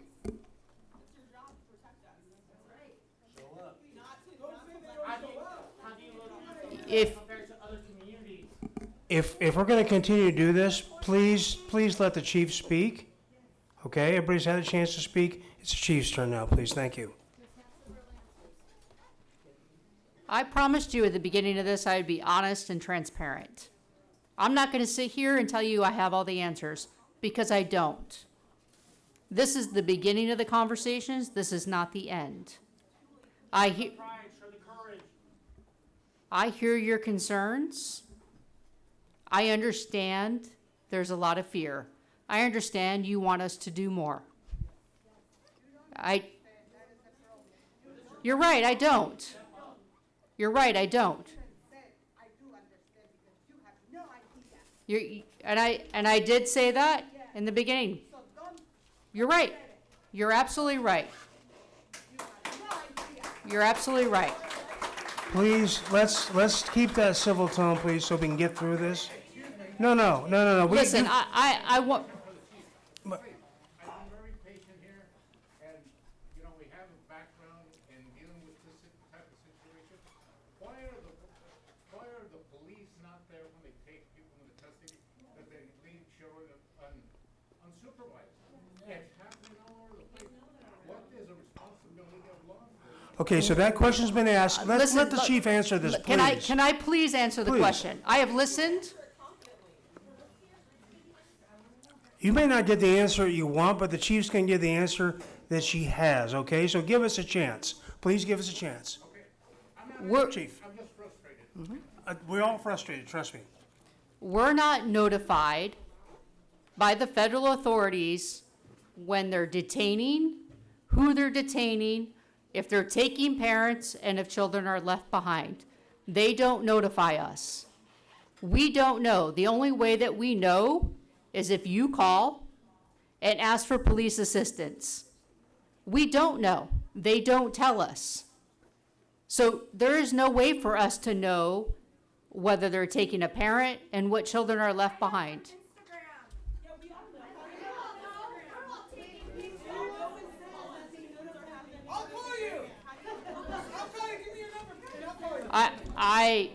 I at the beginning said, if you have concerns, if you want to call dispatch, officers will respond. I said,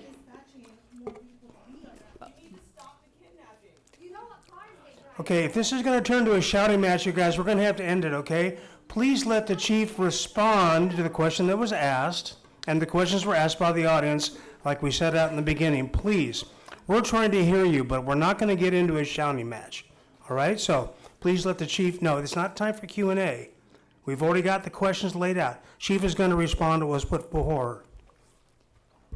like I said, we typically do not get notified that the federal authorities are going to be in our city, where they're going to be, who they're looking for, who they detain, whether there are children left behind, we don't know. If the community wants to call dispatch, we will respond. And I understand you don't like my answer, but that is the answer that I have in this moment. We cannot interfere with the federal authorities. Yes, we do. Okay. Let's, Okay, we have one more question. Ms. McAdoo has another Yep. question. Here we go. This is a question about, do we have to let ICE agents in our homes if they don't have a warrant? No, you do not.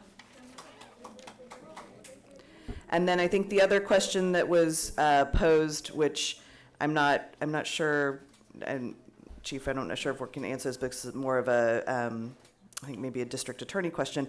But if people believe that ICE is racially profiling and that's illegal, who investigates violations of that law? That has to be investigated by the federal government. There's not a good answer for that. We don't have authority locally over federal agents. There's nothing that allows us to police the federal government. And I don't understand to your point. I hear the fear. I know you want us to be able to do that, but we don't have the authority to do that. I never said that we're not going to help, but we may not be able to do the things that you want us to do. Okay, so with that, those are the questions that were posed to us per the rules in the beginning.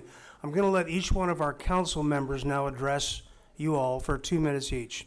So I'd like to start out, Ms., or do you want to start with Ms. Sneddon? You want to do here instead of up there? Sure. Ms. Santabria, would you like to come up and do your 2 minutes, please? I'm going to ask you guys to do 2 minutes just like the rest of the audience did. All right, a lot to cover.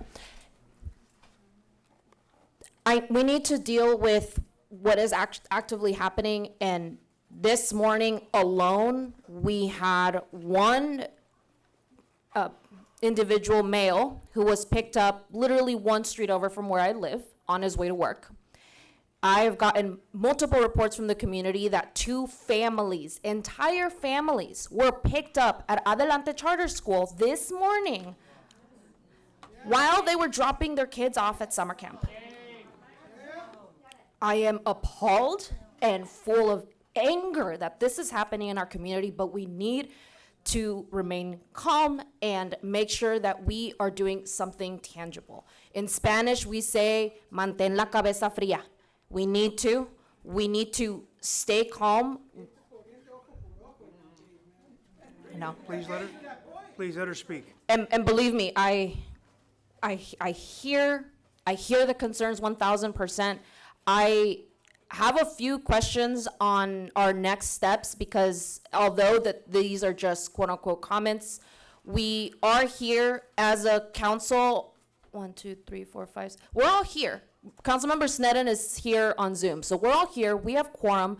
We need to direct staff to do something. I am personally not leaving this room until we direct our city to do something, because otherwise, I have been at the Board of Supervisors meeting since the morning. Your time is as valuable as mine. I would hate to make you come out this evening and for all of us to be spending hours without eating or drinking because you're trying to make your voice heard, for us to go home and be like, we hear you, we'll let you know. We need to do something.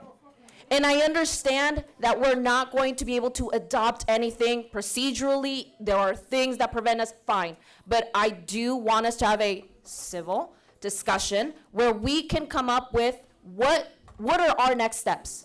That much I can promise you, I'm not leaving this room until we come up with next steps. Thank you. Okay, thank you. Ms. Harmon?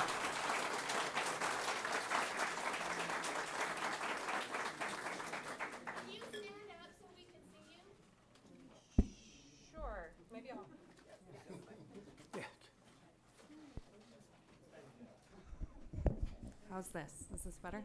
Okay. Thank you. I think it's on. Okay. I'm going to start by saying first, thank you. I have so much gratitude for you all coming and sharing your testimony tonight and sharing the testimony of folks who are not safe to be in this room and share their testimony. I have heard your commitment to one another and I share it. I've heard your commitment to this community and I share it. And I've heard your belief in those principles on which this country was founded, rule of law, the right for every person to exist without harassment, without persecution. I share that commitment. Gosh, I'm gonna try to speak from the heart here. Thank you. I'm a lawyer. I took an oath to uphold civil society and the rule of law. As an elected official, I took an oath to the Constitution of the state of California and the United States. As a person of faith, my God tells me that living a moral life is to care for the stranger, to clothe those who are cold, to feed those who are hungry. As a mother,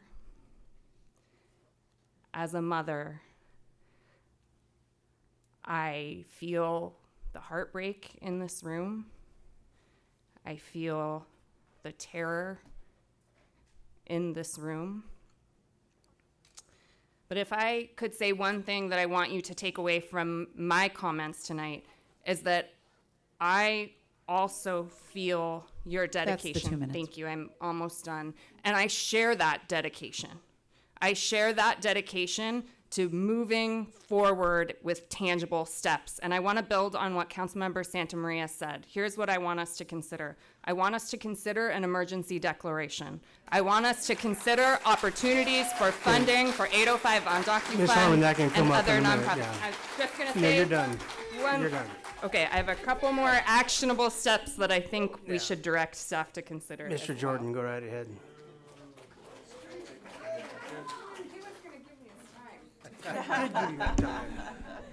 I'd like to echo thanks for all of you being here. I can't obviously imagine the trauma that members of our community are living with, the absolute horror. I'm encouraged by the steps the Board of Supervisors took today, and I will just promise you this: I will do all I can to help us do all we can to join in those efforts and to push beyond what is the normal to look for everything we can do legally. All right, thank you, Mr. Friedman.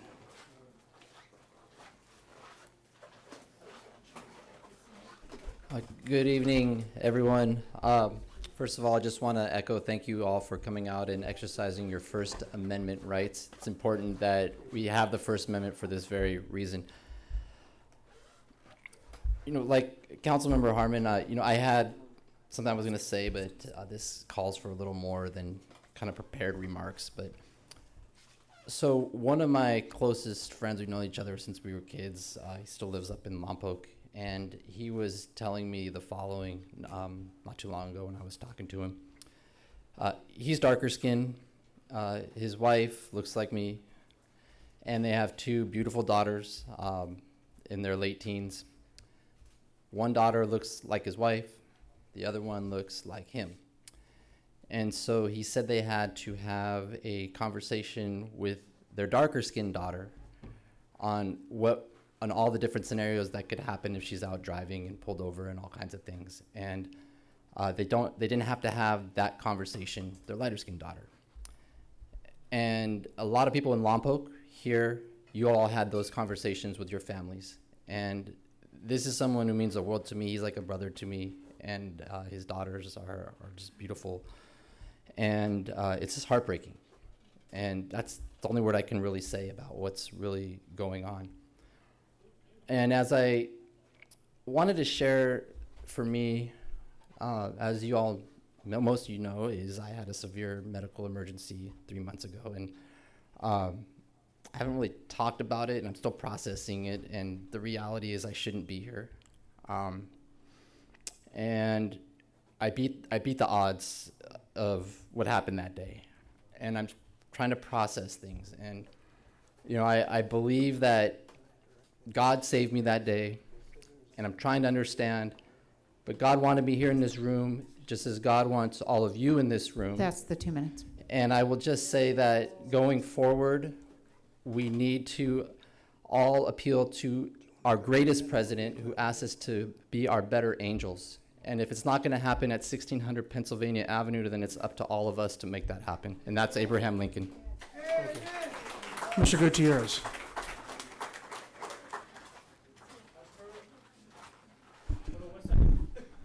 Thank you, everyone, for being here and letting us know how you feel. I am a son of immigrants. You know, my parents and family were deported, and they struggled to be able to keep me here and my siblings here. And if it wasn't for their struggle, then I wouldn't be standing in front of you. And if it wasn't for you all trusting in me and my colleagues and voting for us to represent you, then we wouldn't be here either. So we're all here to serve you. And, you know, some of you I heard say that you can't relate and that you've got your privilege because of the color of your skin. I'll tell you what, the government just approved a $170 billion budget increase to ICE. They're not just coming for the colored people either. So anyone who's ever spoke out against a political leading party, they're gonna come for you all too. So don't be too comfortable and feeling safe. So we all have to act now.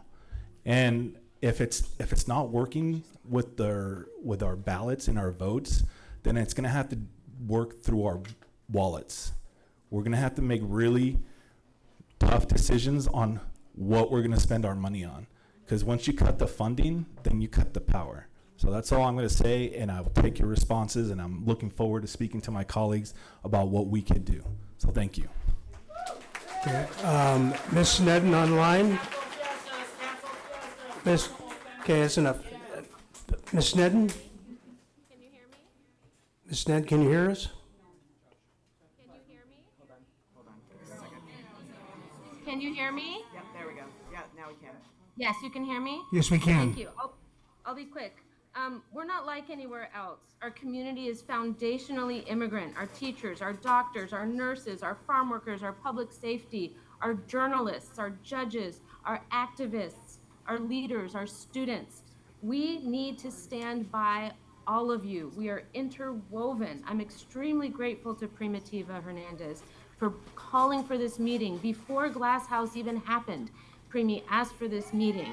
And because of Glass House, this meeting got stepped up sooner, and it should be even more urgent. We need to act as quickly as possible. We need to agendize a meeting where we can talk about this freely. I support the emergency declaration. I support funding 805 Undocu Fund. We have an obligation. We have a moral responsibility to protect this community. I'm not satisfied with acceptance of the status quo. I would like to join the legal challenges with Los Angeles, with the ACLU, against these chaotic and brutal immigration sweeps that have targeted our community, targeted families, targeted members of our community. You have rights, and we need to protect you. You deserve better. I condemn the militarization and violence. I condemn the detainment and disappearance with no due process, no information. It is inhumane. We have to demand transparency. We need to protect life and value humanity and dignity. Abduction is not American. We need to join lawsuits to stand for our rights, to stand for our California values, protect families.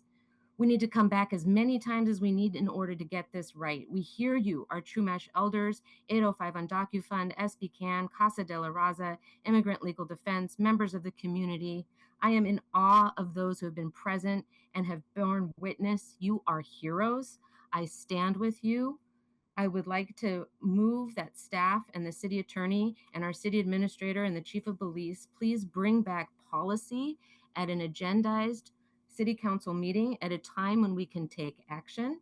It's time for us to go above and beyond. Our community is under attack at home, at work, at school, in the streets, and it's now time for us to act. My oath to the Constitution tells me that these raids by heavily armed, masked agents using profiling and undue force is in violation of human rights and our democratic rights. Let's be the model. Let's stand for the Constitution. Let's stand up for each other. Let's get this agendized so we can take action. Thank you. Okay, final word from Primitiva Hernandez. Okay. Once again, the action is going to be a direction to staff to come back. It's not an action item. Ms. Hernandez. Thank you. I just wanted to take this opportunity because as everyone was speaking, I said, I have all these ideas that we can do. And Councilmember Kristen Snyder said what she said because I literally had a conversation with her on the 9th. And I told her what was going to happen. Not that I knew about the raid, but the pattern was there. And there's a lot of things that the city can do and a lot of things that the chief can do.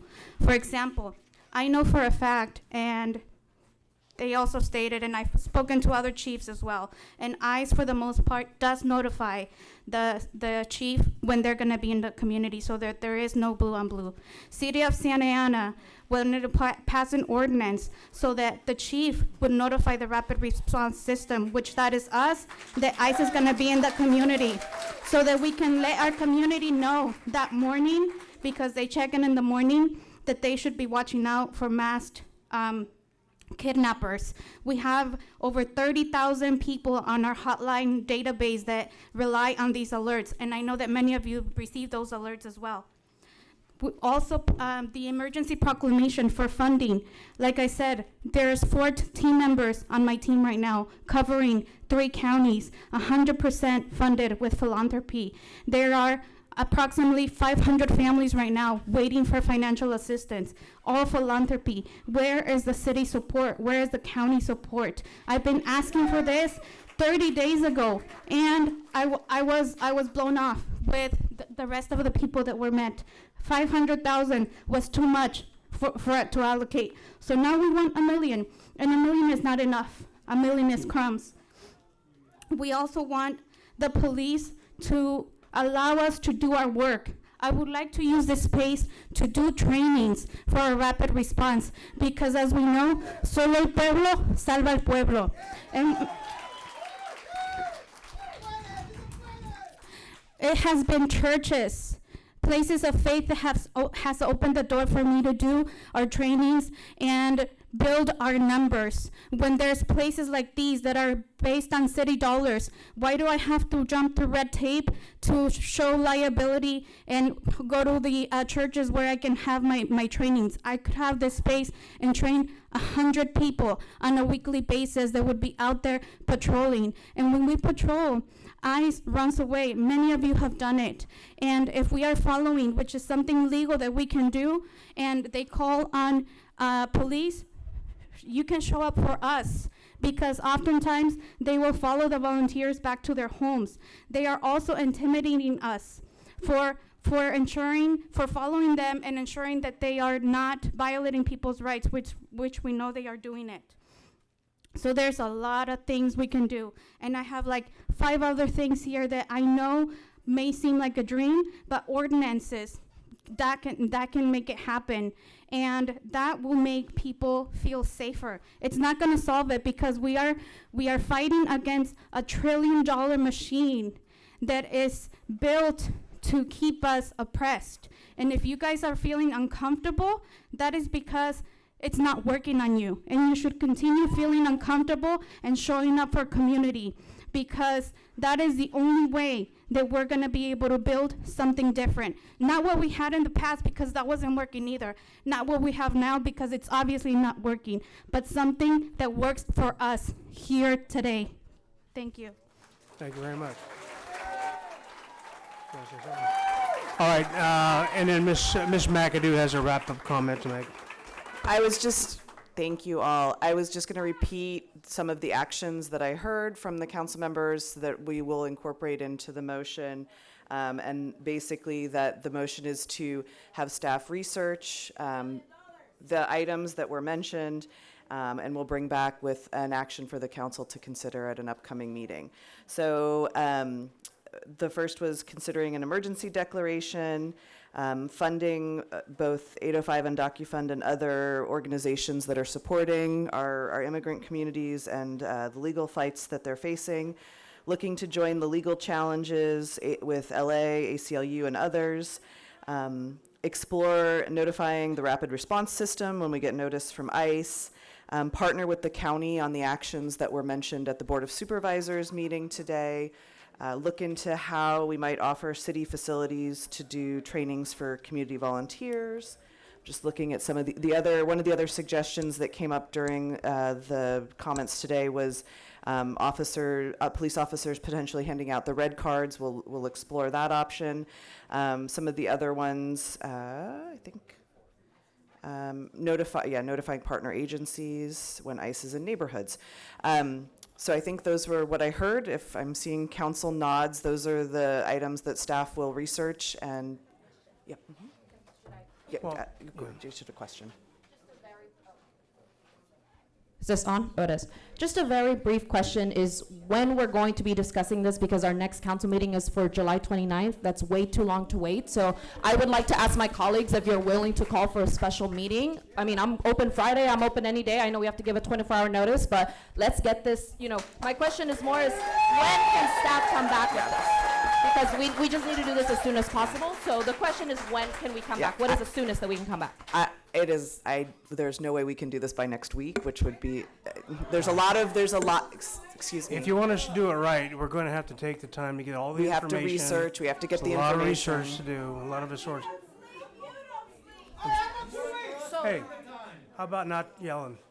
So we don't have a council meeting next week. Can we come back with what we have so far next week?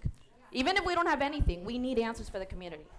I would be willing to make a motion to call for a special meeting if my colleagues I'm just are willing saying to. the agenda packet usually gets published tomorrow, so being able to research anything by tomorrow or Thursday is really unlikely. I see. Okay. So the 29th is the earliest, and even then we may not have answers on all of these. So I just realistically, I'm not going to have anything to share with the council by next. Anything at all? Like nothing? That's my question. That's what she said. Yeah. Yeah. I mean, literally, I have to publish something tomorrow, and. When you publish your agenda, don't come back and say we didn't tell you so. Yeah. I understand. I don't understand I hear everyone's concern. I'm just saying these are things that take time. These are not policies that get written overnight.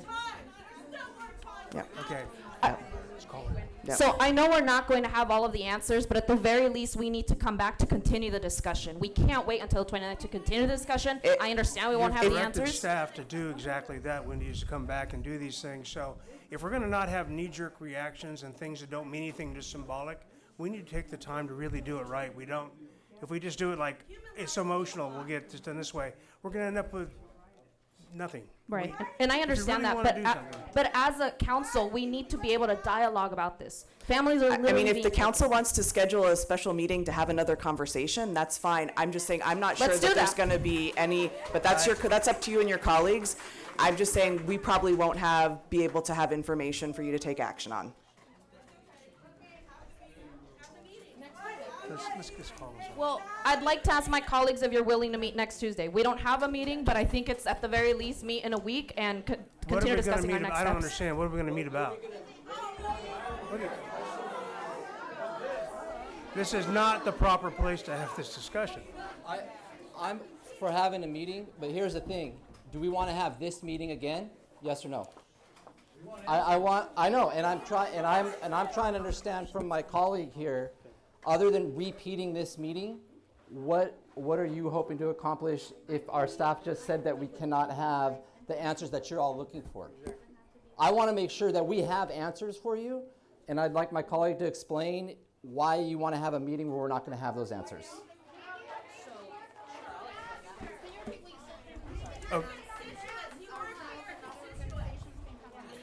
Okay, before we get further, let's go ahead. We have a motion and a second on the floor about direction to staff.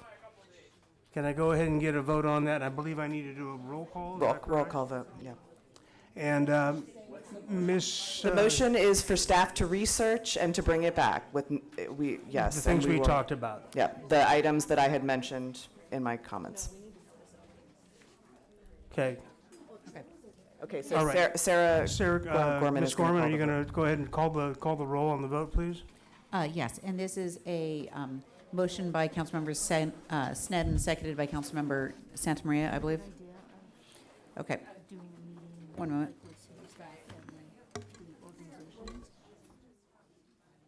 I'm sorry, seconded by Councilmember Harmon. Mayor Pro Tem Friedman. Councilmember Sneddon.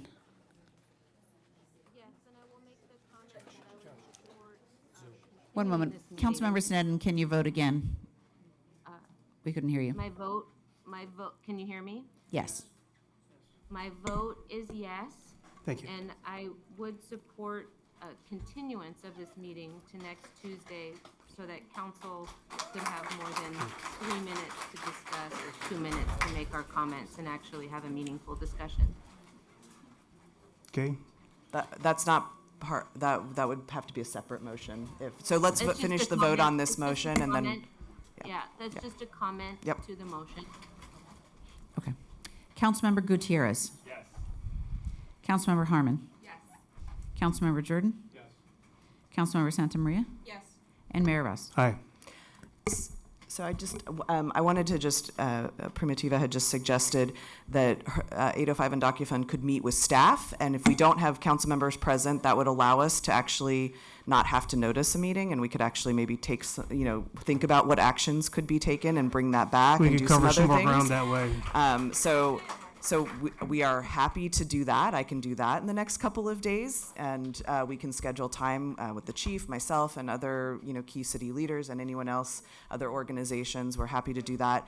The challenge is when we have all the council members in a room, we have to notice it as a public meeting under state law, and there's time, there's a process we have to go through. But we are happy to meet with staff with the organizations to see what, if anything, we can do without council action before we need to come back and have the council take action. All right, very good. All right. Okay, thank you all very much, and with that, we will stand adjourned. Thank you.